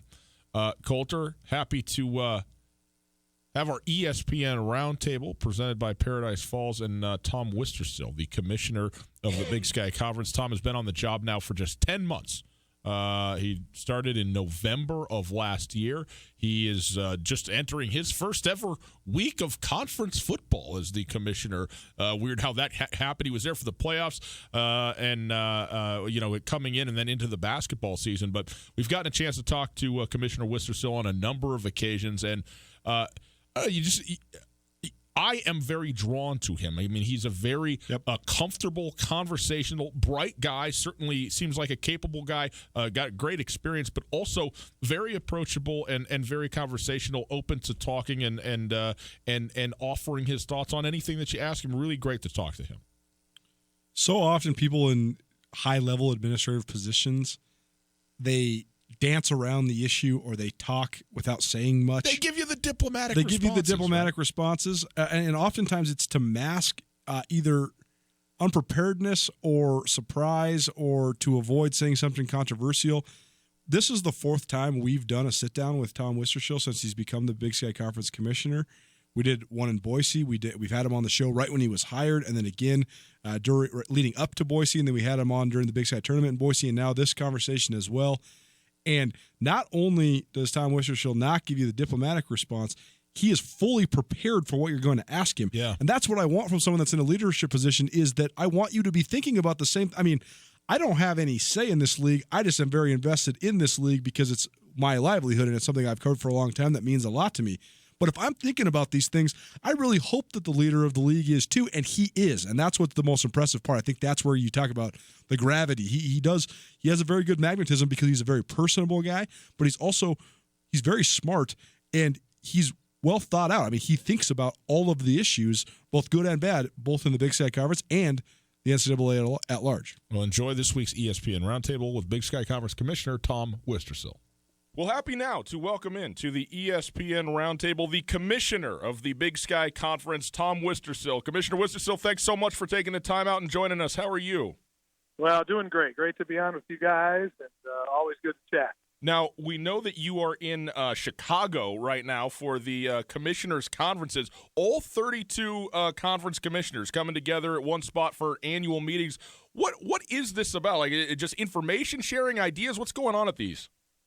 Well, it's a little bit of everything. All 32 commissioners, we get together about 3 times a year. We always hold our fall meeting here in Chicago, fairly centrally located for everyone in the country. And, there's certainly breakout sessions for, FCS conferences like ours and FBS conferences and others. But, our time as a group is spent talking about national issues. Many of us are involved in lots of committees and lots of different areas within college athletics that are monitoring things and pushing for change and in deep discussions. And so, it's a great time to connect with our colleagues, and you find out, a lot of the challenges that you face are similar in other conferences as well, which is always fun. But no, I mean, I think, you think about what's dominating right now in a group discussion. There's a lot going on with the name, image, and likeness of student athletes. So we're going to have a couple of presenters come in, a couple of attorneys working with the NCAA, and some other people as we try to help an NCAA committee try to figure out so our student athletes can profit from the name, image, and likeness. Kind of where does that go? Where does it land? What's the right way to monitor it? How do we handle the money? Very complicated issue and something I know we're spending a couple hours on here. I want to get into some of those details with you, but before we go there, I want to ask you just broadly about the way that these conferences interact. Because to me, America is one of the most fascinating places in the world because it's such a broad, vast country. And when you're talking about anything from politics to sports to the culture and society, there's so many different places. I mean, Montana is a world away from Louisiana, and Georgia is a world away from Washington. And it's very similar when you're talking about the conferences. The Pac-12 and the Big Ten and the SEC are a world away from the Patriot League or the MEAC or even the Big Sky Conference. So how does that come together? How do you guys find continuity and figure out a way to get on the same page when you're at these sorts of meetings, since everybody has such different backgrounds and different demands? Sure. Well, I think what you find when you get people in the room is most of what you discuss, everybody's dealing with the same issues, right? Whether it be membership issues, whether it's compliance issues, whether, every school from the biggest to the smallest needs to sell more tickets and raise more money. And so the conferences are no different. So like I said, most of the issues are very similar. Like I mentioned, the name, image, and like we're competing at the Division I level. In all sports but football, we're all pretty much the same. Well, then you add in the football, and then that separates us, right? So you have conferences here at the FBS, like you mentioned, the Pac-12, the SEC, and you have conferences like ours, the Big Sky, and the CAA, and Southern Conference, others that are competing at the FCS level, and then you have the non-football conferences. So we do have the breakout sessions, so each of us can spend time talking specifically about our particular issues. But the majority of the issues are very similar, and that's where people kind of set their conference hat aside a little bit in some of these things, and decide, because we're talking about the future of college athletics as an entity in a lot of these discussions, like the name, image, and likeness issue, like the pay-for-play issue, all of those different areas that we're all dealing with it. We're all discussing it with our presidents and our athletic directors, and then we try to bring that back to this group and to have a really good, healthy discussion. What does this look like 5 years from now, 10 years from now? And that's how we come together. The NIL stuff is so interesting because a lot of people in the public and in our world of sports radio and media talk about this as an ethical issue and how the student athlete is being treated and what they're getting for the university or not getting and so forth and so on. But obviously it's also a pragmatic one. But people think about this through the lens of the schools and I think through the lens of the NCAA, but not often through the lens of the conference itself and the commissioners themselves. So what is your you as the commissioner and the Big Sky in general, sort of niche or space in this conversation? So a lot of what we do at the conference office is we're kind of a go-between between the NCAA and the lawyers and the committees that are working and our campus people. So we gather a lot of information. We share that communication with our conference schools. We have conference calls so we can talk about here's kind of what's going on. When you're an athletic director or a school president at one of our schools, you're so busy with the campus stuff that often finding time to dive into the national issues is really difficult from a time perspective. So that's where we serve. We don't vote on things. Like when we have when our conference gets together, I don't have a vote in anything. I'm there as a guide and a resource, and if the presidents need something or the ADs need something, we track that information down. So our role is very much a communication piece and to help streamline information and to be active in the discussions and use our depth and breadth of knowledge to help arrive at a good place. But each part has to fit perfectly together. The schools and the conferences and the NCAA as a whole all have to work together to make this work. Tom Worcester still joining us, the commissioner of the Big Sky Conference here on the ESPN Roundtable. Tom, when you say that there's 32 commissioners there, you think, wow, there's 32 leagues in this country. That's a lot. It's a crazy amount. But then you also think just how few really people that is, 32 people. When you think that, wow, you're one of 32 guys, that's a commissioner of a Division I conference. That must be cool to think that you're going to go to one of these conventions. Just from a personal level, what's this week like for you? Yeah, no, it's really enjoyable. I'm very fortunate, been very blessed in my career, and I have a unique path. I was a Division III student athlete. I was a Division II commissioner. I was a Division I AD, and now I'm a Division I commissioner. So I've kind of seen all different parts, and I like to think that gives me a unique perspective into all of these things, because so many times when people think of the NCAA, they think of Alabama and UCLA and Ohio State and that. But in every community around the country, there are NCAA schools, and so it's fun for me to be a part of this, and to, like I said, to be active in the discussions with many of these people I've known for 20 plus years, and to serve the Big Sky Conference is quite an honor for me. It's a great league and very, very well respected around the country, and that's probably the great thing about these meetings. When I speak up and say something, everybody turns and listens to me no different than they do to Greg Sankey at the SEC. And so we're all equals in the room, and we're all there for the same thing, which is the betterment of college athletics. Tom, you mentioned about being a student athlete yourself at St. Mary's University in Winona, Minnesota, and having been in athletics your whole life, both playing them and then also being sort of an administrator and so forth and so on. You would think you've also had a lifelong love of sports in general. What's your history as a fan or as somebody who's been involved in and loves sports your whole life? When did that get started for you? So both my parents have been coaches. They're both retired now, but my dad coached football for 30-plus years at high school and at the NCAA Division II level in college. My mom also coached volleyball, track, golf, kind of wherever my dad's coaching jobs took us, and she would attach herself coaching. So I grew up in a household with two coaches, and so you learn a lot about athletics that way. So I just fell in love with sports from an early age. Played football, basketball, and ran track in high school, and then much to the chagrin of my football coaching dad, went to play small school basketball in college, but have loved being a part of it. I love what sports stands for. I love what it represents. I love what it teaches the youth of America to battle through adversity and to work as a team. And I think there's no better teacher in life than athletics, and that's why I've got two boys. One's in college, one's in high school.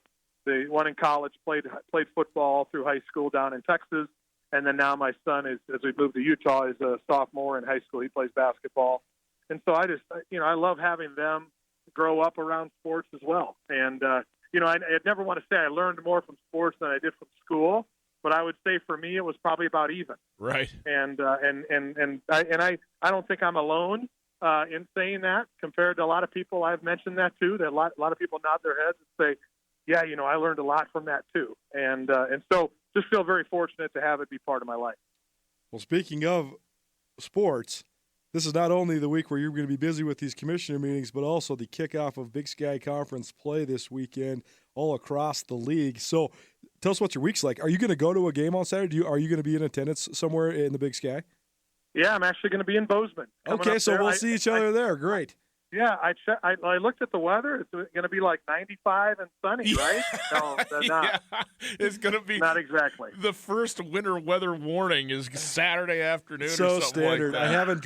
I haven't driven Homestake Pass in a month, which is a long absence for me because I go back and forth between Missoula and Bozeman all the time for all our Skyline sports work. And of course, I'm checking the road report, checking the weather, and it's going to snow on Friday night when I'm leaving. Just standard that it would wait till right now. Hey, you're both going to be in the press box. We'll You'll be fine. We'll be warm fine. heaters, food, the whole deal. You're going to be in great shape. But it will be a fun game.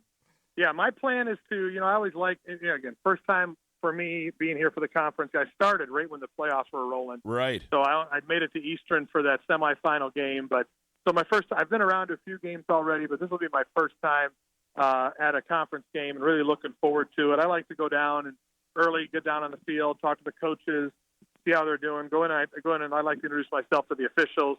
Since when I show up at conference games, I cheer for the officials. So I like to let them know that they at least got one fan in the stands, and that's it. So then for me, it's about getting around and meeting people. I'll be able to get around. And I've met some of the people. We had our spring meetings in Bozeman, so I met some of the people there. But there's a number of the school administrators I still need to meet, and look forward to Leon, their AD, is such a great guy. He'll take me around. We can meet some of the other supporters and donors and that. And fun for me to be on campus. You know, it's a good reminder of why we do what we do, and you get to see the student athletes in action. So I'm looking forward to it. One thing Ryan and I always talk about is just how both of us we call Montana home, and we have entrenched interests in our communities, certainly, but we've both been covering the Big Sky Conference objectively as journalists and commentators for more than a decade now. But objectively, the league is such a fascinating league, and it's such a fun league to cover, and the level of competition and the parity and just how diverse the schools are. You know, talk about a school like Southern Utah from Cedar City, Utah, or, you know, even Montana State and Bozeman, Montana, compared to Portland or Sacramento, these big metropolitan areas. So now that you said, like, this will be your first actual in-conference season, just from a fan perspective, I know you're not rooting anybody on, but just objectively observing this stuff must be very fun for you. What are you most excited about learning about the league this year? Well, I think you're right. It's the league's very even. You know, people had told me before that, you know, it's hard to win on the road in the league. So, you know, I'm anxious to see those home field advantages, to see the, you know, positives and negatives of each of those schools. I think that, you know, for me, it's about really kind of gauging the level of competition in the league. You know, I've heard a lot about it. I've seen some of it, you know, take place in other sports. What I've seen so far in football in our league is it's very unpredictable. And, you know, I think that, you know, each week, you know, I don't think any of our teams can just kind of show up and win. And so, you know, that makes it exciting. It makes it fun. You know, for me, my first year at the FCS level, you know, I spent 25 years, 26 years in this business, but I've never worked at the FCS level before. And what's been fun for me to go around and see is, you know, the level of passion for our schools from our fan bases is really no different than FBS. And that's what's been, I mean, just, you know, I know that I'll be in Bozeman on Saturday, and there'll be great tailgating, and the fans will be fired up, and the students will show up, and it'll be an exciting time. And again, like I said, to me, you know, that's when the fan in me comes out, because I just love feeling that buzz. I love the pregame atmosphere, love the excitement before the game. And then, like I said before, as soon as it kicks off, then I cheer for the official. Right. But just being on campus and enjoying it, to me, that's what this is all about. And, you know, to me, that if that doesn't excite you as a person, then you need to not do this as a job anymore. You need to find something else that you're passionate about. But for me, that's what it's all about, is being there and seeing our student athletes and our coaches go to work and seeing what can happen at the end. Tom Worcester still joining us on the ESPN Roundtable, the commissioner of the Big Sky Conference. And, Tom, I know that the coaches, basically to a person, the football side of things, have, you know, voiced various levels of frustration about the unbalanced schedule and the nature of it in the Big Sky, and how it's kind of awkward and cumbersome for them and maybe, you know, unfair or uneven in certain ways. I'm wondering, though, because coaches occasionally, you may know this, can make a little bit of a mountain out of a molehill from time to time. That does happen. Hold on, I need to write that down quick. I didn't know that. Just a little insight from me to you, okay? Just trying to help out. Thank you. But I'm wondering, is it as big a deal as they think it is, or is it a small problem, no problem, a major problem, and as such, what's your perspective about it as a commissioner and as the conference in general, kind of going forward? Sure. So here's the thing, and you're absolutely right. Coaches look at things. Everybody looks at this through their own lens, right? I mean, sure. You guys as media members, coaches, student athletes, fans, me as the commissioner, everybody's going to look through their own lens. You know, right now we have an odd number of schools. We have a couple of affiliates, and so we have an unbalanced schedule. And so the one thing I know about coaches is I've never dealt with a coach who's got a schedule and said right away, "This is an awesome schedule. I love it. This is the best schedule I've ever seen." Right. Typically, what they will do is say, "You know, this schedule is going to be really tough because of this, this, and this." You know, they like to you know, build up their chip on their shoulder a little bit. But you know, and in some ways that's great. You know, because again, that creates the passion that we talked about before. You know, I think the state we're in right now is we're working on scheduling where if we can do it in 4-year segments, we feel like we can balance it out better. Now, what we can't predict, nor should we ever try, is who's going to be the best teams and how do you balance them playing the weaker teams and the better teams and all that? Because you just never know. Right. You know, you just can't look out. If we're doing the scheduling 4 years in advance, you know, all three of us would probably predict a different order of finish 3 years from now. And so we can't do it that way. What we try to do is balance it out so that you get, you know, so many home games, so many road games against so many like opponents, and then we try to match it up with the better. Excuse me, there's a motorcycle going by. And then we try to balance it out with the opponent, so that if someone that plays at a school for 4 years gets a home and away against every team in the league. So that's what we're working towards right now, and trying to balance it out that way. You know, if you look at one particular stretch of games, every coach, every fan could have something they think is unfair. But each school is going to pick a different stretch of games that they think is unfair. And so that's just the way it is. Again, I love the passion and that. It doesn't mean it's always rational. And like I said, everybody's going to look through it in their own lens. And you're right. Some schools in our conference on paper are playing a more difficult schedule than others. But that's why you play the games. It typically doesn't work out the way everybody thinks it's going to. Take 2016, a couple years before your arrival. North Dakota had won the league the year before. They'd gone 8-0 in the league. They come in as the overwhelming preseason favorite, and then quite literally their 11 best players got hurt. And all of a sudden, North Dakota went from the team no one wanted to play to, well, gosh, we're happy to go to Grand Forks this year because these guys, they're playing a bunch of freshmen. And so it is. Sure. It's totally impossible to predict. But you mentioned getting the home and away with each school every couple of years. I think that's a great idea. But there's also always the arguments from some of the charter members of the Big Sky Conference or some of the regionally familiar teams like Idaho and Montana. Those fan bases always want to play each other. Montana State and Eastern Washington. Montana and Eastern Washington. And oftentimes it's just not going to happen with the way that they land on the league's schedule. But as we know, in the Big Sky Conference, you can also play out-of-conference games against in-conference foes, just like Eastern Washington and Idaho did a week ago. So just from your perspective, Tom, what do you think of that element, and how important is it to you to maintain those regional rivalries? But also, if it perhaps is a year where the schedule doesn't cater to that, how much would you encourage teams to still schedule those games as non-conference games? Yeah, the balance of the schedule with playing the rivalry games is really important to us. And so, to me, that's what college sports is built on. It's built on the rivalry games. It pains me to see when teams aren't playing their rivals, because we should do everything possible to do that. So I want to find the right balance between, again, making sure everybody can play everybody in a few years time frame, and also making sure we protect some of those rivals, which we do right now. But we're looking at some different models of ways to maybe even protect some more of those if we can. And then from the non-conference perspective, I know Idaho and Eastern Washington played last weekend in a non-conference game, and so I think those are great. It doesn't count in the conference standings, but is that a good game for both fan bases and the student athletes? Absolutely. And so we want to encourage those. Now, we also need a balance between those, and we need to play out-of-conference games. We need to play other FCS schools because that helps our playoff seeding, which is ultimately what we're trying to do. And so, that's why we want to play teams from the Valley, and we'd love to play more teams from out east, and they'd love to have us come, but for some reason they don't like to travel west very much.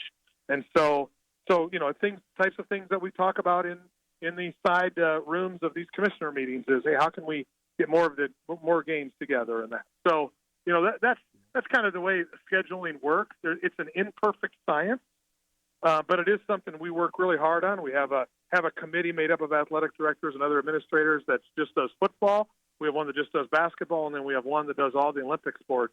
And we're working every day with those groups right now to come up with different models to balance things out as best as possible. Again, knowing that everybody's going to look at the result through their own lens. Well, Tom, we appreciate your time. We know that you got to run. One more question for you. You've been now the commissioner for just over 10 months at the Big Sky, but as we talked about, you've done a lot in the world of college athletics, from being an athlete yourself all the way through a number of different things. Well, what's the thing this last year that you've learned maybe that you didn't even expect, even with the experience that you've had now being the commissioner of the Big Sky? So, I expected us to have really good people. I can tell you, the people in our league are just the best people ever. from our presidents to our athletic administrators, our coaches, they've all been so welcoming. They're so passionate about what we're doing and how we're doing it, and so that's been a lot of fun just to get around and meet the people and just feel the passion they have for everything that we do within the league. And that's just been a nice surprise. Again, not surprising because most people in athletics are that way, energetic and passionate about what they're doing. And so that's been a lot of fun. And then, like I said, I've been so impressed with the fan bases. What really was exciting to me, kind of the wow moment was, being in Boise at our basketball tournament, first year there in Boise, and just walking around one of the nights in between games out, 3-4 blocks around the arena, and just seeing all the fans at the different bars and giving each other crap about the game, or, go figure, Cat Grizz fans trying to get together at the local establishment. But to me, that was a great moment of, this is really cool. It's important to people. And that's what's been a lot of fun. Well, Tom, I'll tell you what, we really appreciate it. You're a prince for fitting us in while you're in Chicago over there at the meetings. We appreciate that very much, and I know you'll enjoy being in Bozeman this week at the Cats' first home conference game, all right? Yeah, looking forward to it. Appreciate what you guys do for the Big Sky, and look forward to seeing you guys soon. There you go. Tom Wistersill, the commissioner of the Big Sky Conference. Outstanding of him to join us, as we said. We really appreciate that. Again, the new times for the ESPN Roundtable right now on Wednesdays during the show, and then tomorrow at noon we'll re-air that. So, if you're driving around, let people know. It's going to be out there, and you can hear what the commissioner has to say. And then, of course, it will also be available at SkylineSportsMT.com as part of the Big Sky Breakdown podcast series, so you can listen to that there. If you would like to continue to listen to podcasts also, we have the brand spanking new, as of today, coming out with the FCS Speculators betting podcast that Colter and I have put together, along with our buddy David, who you'll hear from in there as well. And just trying to give you some more information at the FCS level, especially around the Big Sky Conference, FCS Speculators there. The ESPN Roundtable brought to us by Paradise Falls. Paradise Falls near the corner of South Reserve and Brooks on Brooks Street, one of the great options on the south side of the community in Missoula. If you're coming up from the Big Sky, or I guess down from the Big Sky, as it were, or the Big Sky, from the Bitterroot. The Bitterroot, doggone it. You would be coming up from Big Sky, technically, because it is south of Missoula. Yeah, well, you're coming down if you're going to Missoula from just about any direction other than west, because it's literally a very low spot in the state. But anyway, the point being, go to Paradise Falls. 18 rotating beer tap handles, a great late happy hour, 30 televisions, ESPN3 capability. Watch whatever game you want, whatever sport you want, for crying out loud. Colter, tell them about it. Need a place to watch the Grizz game on Saturday? With the Grizz going to UC Davis, Paradise Falls, a perfect spot. Afternoon games. That means you're going to get maybe the front end of the early happy hour there on Saturday. But they have a brand new menu, breakfast, lunch, and dinner. One of the great varieties in all of Missoula. But they also have 18 draft beers, 30 big screen TVs, ESPN3 capabilities. So no matter what game you want to watch, they can find it for you. And they have a brand new deck. I'm not sure what the weather's going to be like on Saturday, so you might not want to enjoy it then, but you might want to enjoy it now before the weather gets bad on the back deck. And they also have a whole new north side of the restaurant, too, with their new casino and brand new seating area and everything, too. So go check them out. Paradise Falls, one of Missoula's favorites for more than 35 years. 3621 Brook Street in Missoula, Missoula's coolest hotspot. It's time for a Wing It Wednesday. Give us a call right now, 329-1899, 329-1899. You want some wings to the Desperado Sports Tavern? I got some trivia questions for you. It's Big Sky Conference geography, people. We're going to have some fun. 329-1899. Do that next. Alpine Touch has been part of the fabric of Montana for more than 60 years. Decades ago, Russell Street started selling his touch of magic in whitefish. Years later, Alpine Touch's all-purpose seasoning remains a favorite. It's tailgating season, and there's no better way to spice up your grill before a Grizz game than with Alpine Touch. Go to alpinetouch.com now and use the checkout code ESPN10 for a 10% discount on your order. Alpine Touch is here to keep your mouth watering all football season. Alpine Touch, Montana's special spice. No matter how far you may go, there's always one just down the road. Town Pump, who pump it up, pump it up. When you need a little extra extra brain power, head over to Town Pump. They've got what you need. 5-hour energy shots, 3 for $5. Plus, Old Trapper 10-ounce jerky, only $10.99. Get energized at your Town Pump right down the road. Town Pump. Right down the road. Pump it up. Oh, yeah. Northern Rockies Financials, Brian Salonen, Nick Tabor, and Jesse Ramos are happy to announce their alignment with Westpac Wealth Partners. With Westpac, you can expect the same great customer service, trusted expertise, and sound planning strategies enhanced by this partnership with one of the fastest growing financial organizations in the United States. From helping you plan your wealth to providing you with peace of mind that your wealth is secure, our experienced advisors want to learn more about you today. To schedule an appointment, call 406-728-6699 today. Westpac Wealth, striving to make your world more tax efficient.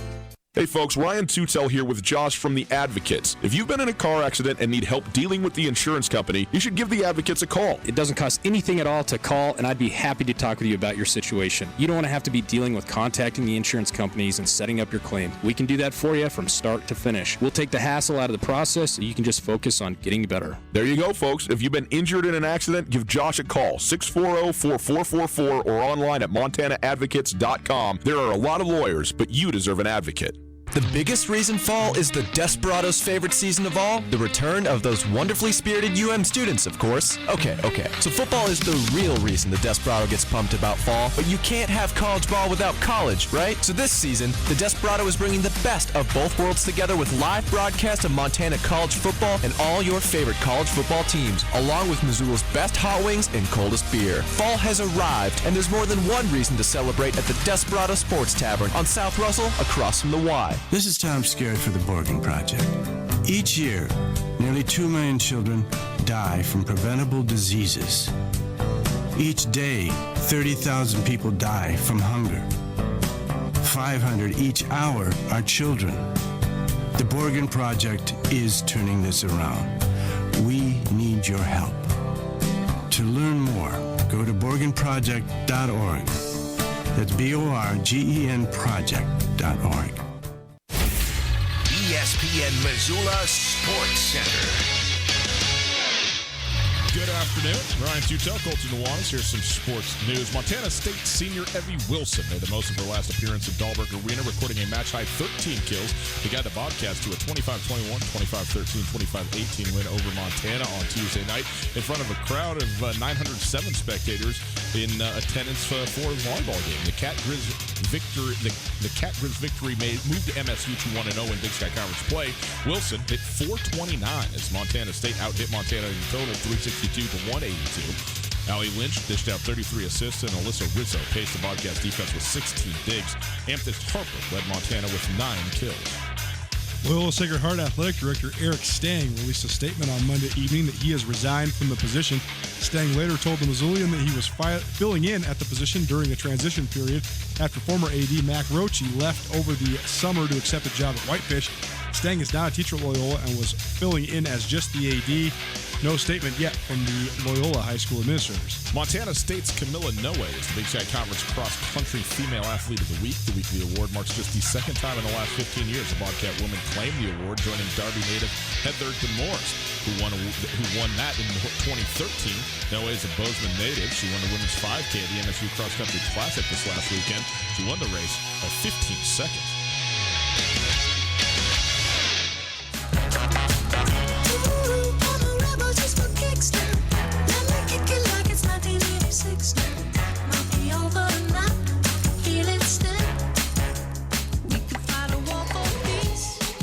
Portugal the Man also collaborating with Tom Morello, Atlas Underground. Give that a listen. That one will get you. I'm telling you. Atlas Underground, all about it. It's Tutel Nuanez, 102.9 ESPN Radio. Broadcasting live from the Kurtz Polaris Studios. Kurtz Polaris at 2904 West Broadway in Missoula, Highway 83 in Sealy, and online at kurtzpolaris.com. It is time for a Wing It Wednesday, and we go to the phones. We welcome in Jerry to the show. Jerry, how are you? I am pretty good. I am almost home. Okay. But I I pulled over here to talk to you guys. Well, good for you. Safety first, not to mention law-abiding as well. And you're a good man to have waited, not even to get all the way home. But we're going to try and make it worth your while here, okay? You pull over, you talk to us. We're going to ask you 3 trivia questions. If you get 2 of them, you got yourself a basket of wings to the Desperado Sports Tavern, the best wings in the city of Missoula, according to the voting public out there, who does know a thing or two about wings, I must say. You also, if you get all 3, we'll give you a shirt as well if you need help on any one of these. Coulter is your lifeline. Does that sound all right, Jerry? Yeah, go for it. Let's do it. Boy, some chicken wings would really hit the spot. Tummy likey. Tummy want wingy. All right, Jerry, here's what we're doing today. We are doing Big Sky Conference geography questions, okay? So there's 13 teams in the Big Sky Conference in football, and this is what we're going to center on, okay? So here's question number 1 for you. Of the 13 teams in the Big Sky Football Conference, what school is located in the city with the highest population? Which school?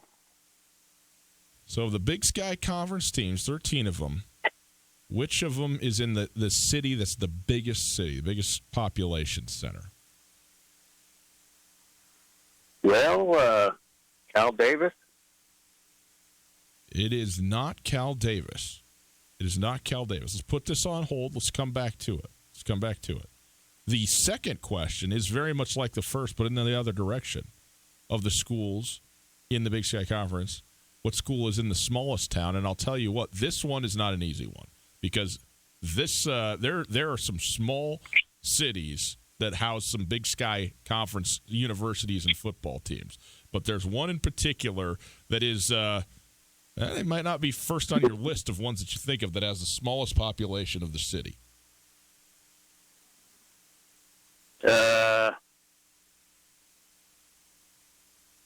And you do have a lifeline. Yeah, you do have a lifeline if you want it. Northern Arizona. Flagstaff? It's not Flagstaff. No, it is not Flagstaff. Let's go to question number 3. Let's see what happens in question number 3. This is a gettable one. All right. What state has the most Big Sky schools in it? What do you think, Jerry? When you think about the states that Big Sky Conference schools are in, which state has the most of them?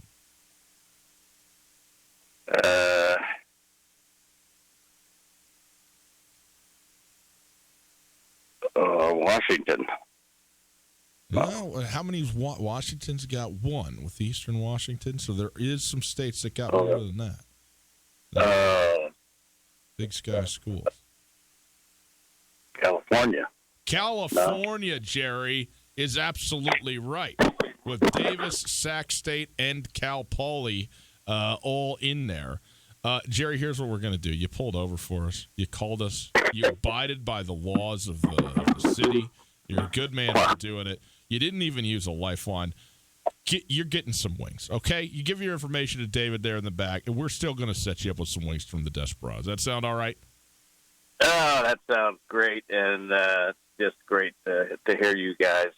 Well, thanks, Jerry. I appreciate that. It's great to hear from you, my man. We appreciate that very much. Thanks for listening. All right. Get Jerry's information back there. Make sure we get him his wings. Coulter, yes, California, the state with the most. What city is the biggest that has a Big Sky Conference team in it? There's really only 2 choices. Well, there's only right? 2 choices, but both of these questions are trick questions because it depends on if you consider the metropolitan area or the actual city limits, the city population. Well, I don't think the second one is a trick question. And it also, well, no, it is because some towns include student population in it and some don't. Portland is the biggest city in the Big Sky Conference. Portland State is the school with the biggest city population. The Sacramento metropolitan area has significantly more people than the Portland metropolitan area, about twice as many if you look up that statistic. The city population is in Portland 600. You could argue me into either one of those. Yeah, I must say. If you would have told me Sacramento, it is Portland. You're right. As a matter of technical line drawing, where's the city populace and so forth, because Portland's a much more sort of centrally located city, right, too. I mean, it's sort of built up in the city, whereas Sacramento's kind of built out a little bit and goes, has a little bigger footprint. Okay, but the smallest one. Well, so that's why it's an interesting question, because Moscow, Idaho has about 23,000 residents, right. But Moscow counts 10,000 of the Idaho students in that population. So the non-student population is more close to about 13,000. Cedar City, Utah does not include the student population, but has 28,000 plus residents. So I guess actually either way, Idaho, the smallest town in the Big Sky Conference. What if I told you it's neither of them?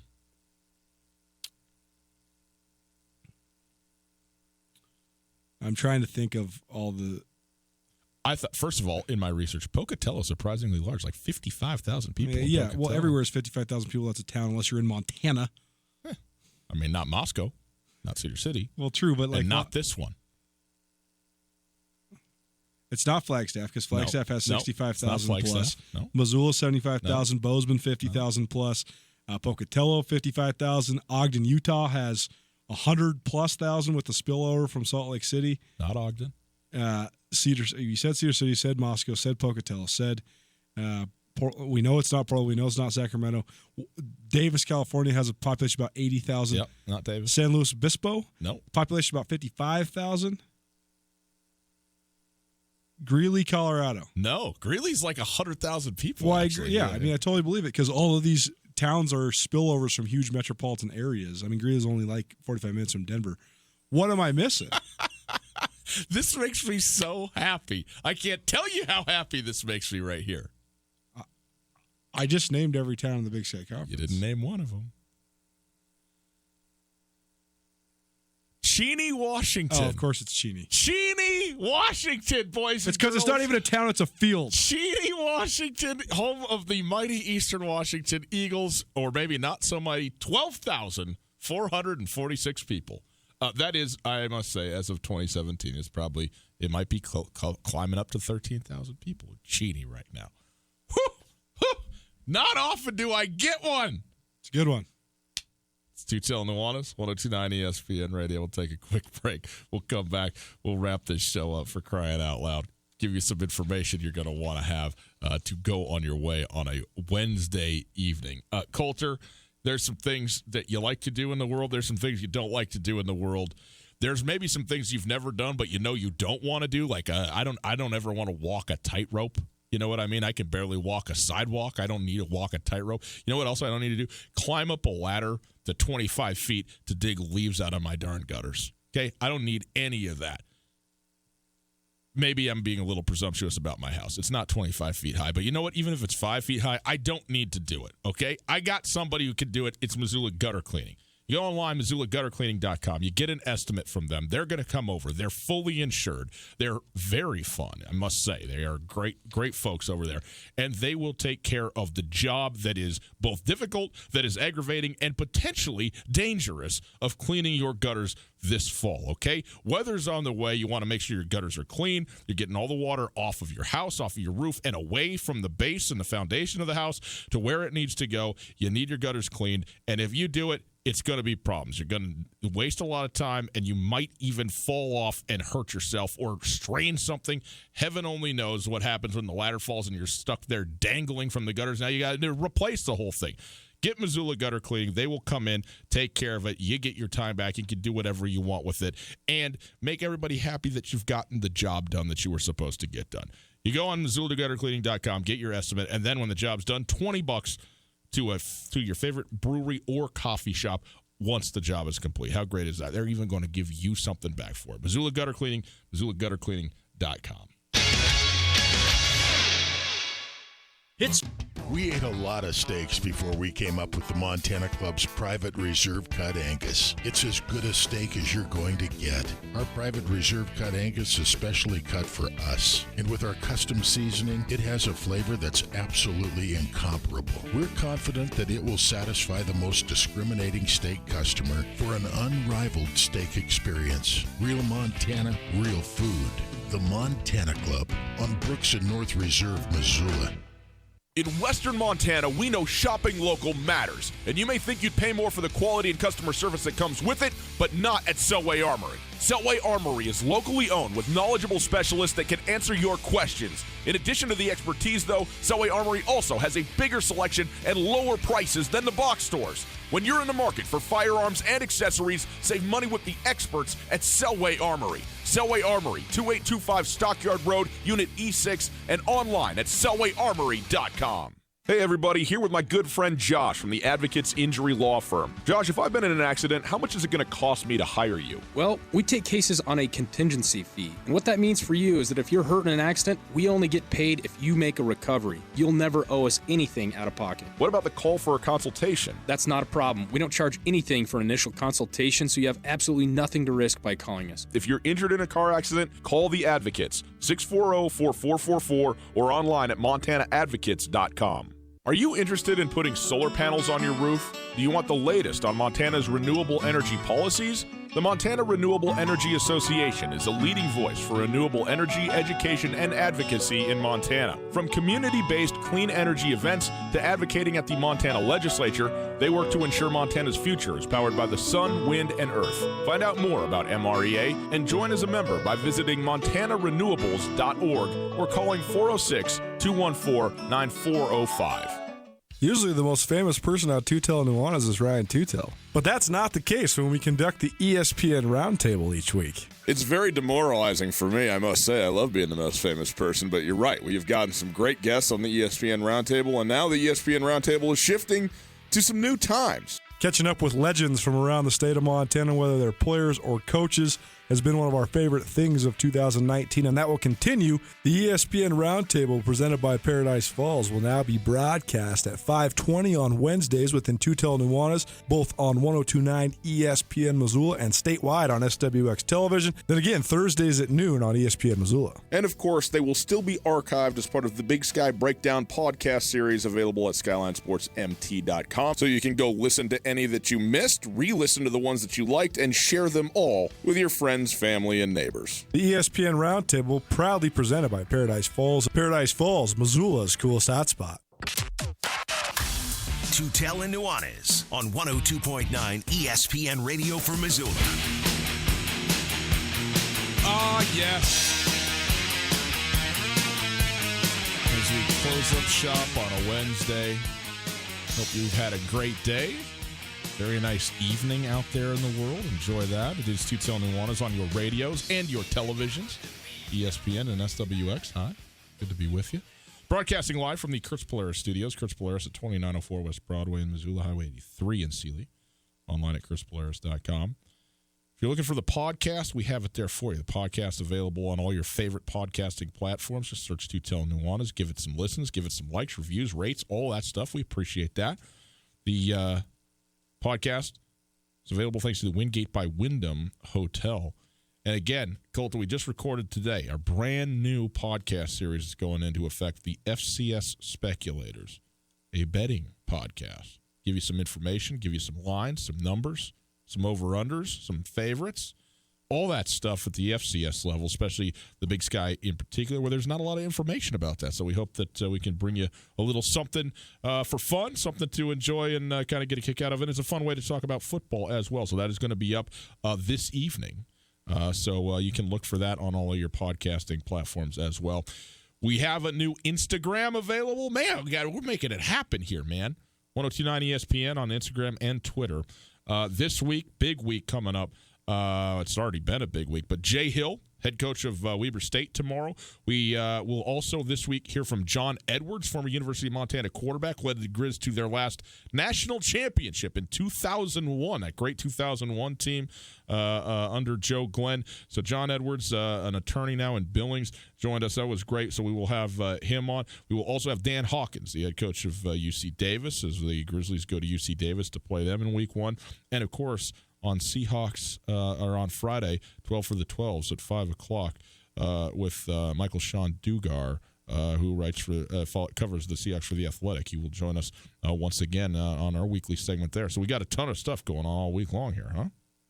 Also, efforting Travis Lulay, exchanged texts with him earlier, great Montana State quarterback, to sort of have an overlay between John Edwards and Travis Soule, and we'll probably have Bobby Houck right in the middle of that because you went and talked to Coach Houck this week too. So all sorts of good stuff as always upcoming on Two Tell Nuanez. Coulter, as we wrap things up here, we've been talking a lot about, as we go into conference play, we got the, with the teams that we think are the 5 best. They've kind of jockeyed for position, but those teams haven't really changed. We talked today about maybe some teams that are maybe better than what we thought, that maybe are the dark horses. Even earlier today, Tim Walsh offered a couple thoughts. His was Sacramento State, and I frankly agree with him. I think Sacramento State has looked really good in their non-conference and is a team that not a lot of people have talked about, but with the return, of their quarterback, a new head coach who looks like he's got the right fit. He seems like he's got a great staff. Things might be rolling in Sacramento a little bit. I don't know how good they're going to be, but I think they're going to be certainly better than what traditionally maybe they have been. I mean, listen, Ricky Ray, Charles Roberts, some of the great players in the history of the Big Sky Conference, Garrett Saffron, DeAndre Carter, Nnamdi Ngude, Jordan Robinson, Darnell Sankey. I mean, Sac State has the second most guys in the league out of any team in the Big Sky Conference. They have more NFL dudes in the league than the Cats or the Grizz combined. They've always had talent. I've heard this. Sac State looks good. They could be the surprise. They looked great in the non-conference. They played great in FBS games. I've heard this for 15 years. Okay. Go stay healthy. Go prove it. Then I'll believe in you. Okay. It's an intriguing storyline to be sure. Troy Taylor seems like a better fit than anybody they've had there before. But Sac State always has one of the best quarterbacks in the league. They always have one of the best receivers in the league. It's because of the metropolitan areas that you were talking about. They can recruit to it. Go prove it. It's like I always say, but it's going to be a fun Big Sky Conference season. Certainly will. More on this tomorrow and Friday. Have a wonderful Wednesday evening. See you tomorrow. Again, check out the FCS Speculators podcast. Hope you enjoy that. Boys and girls will be back tomorrow.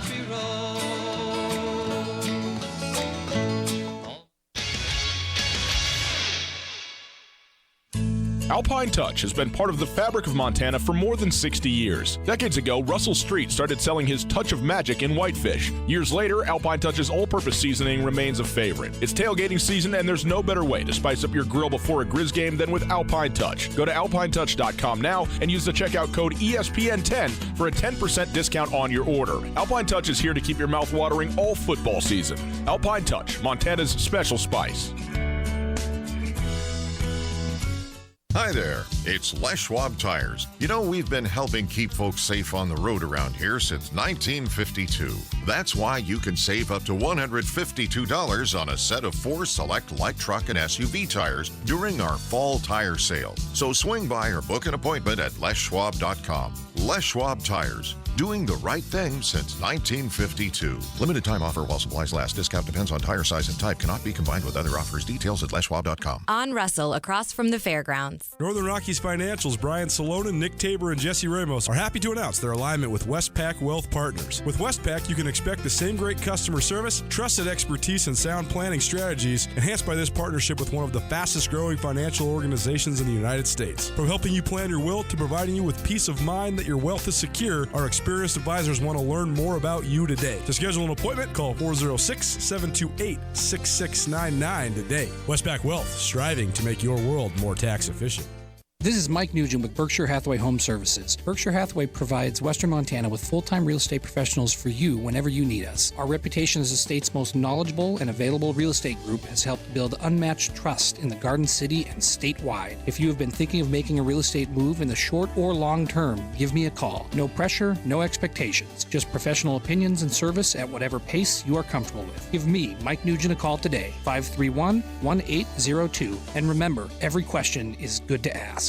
No word in the English language is less convincing than probably.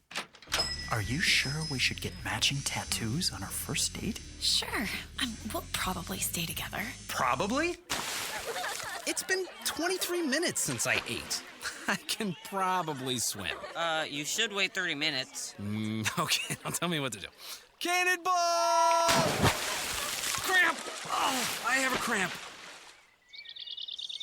I can probably hit the green from here. Probably.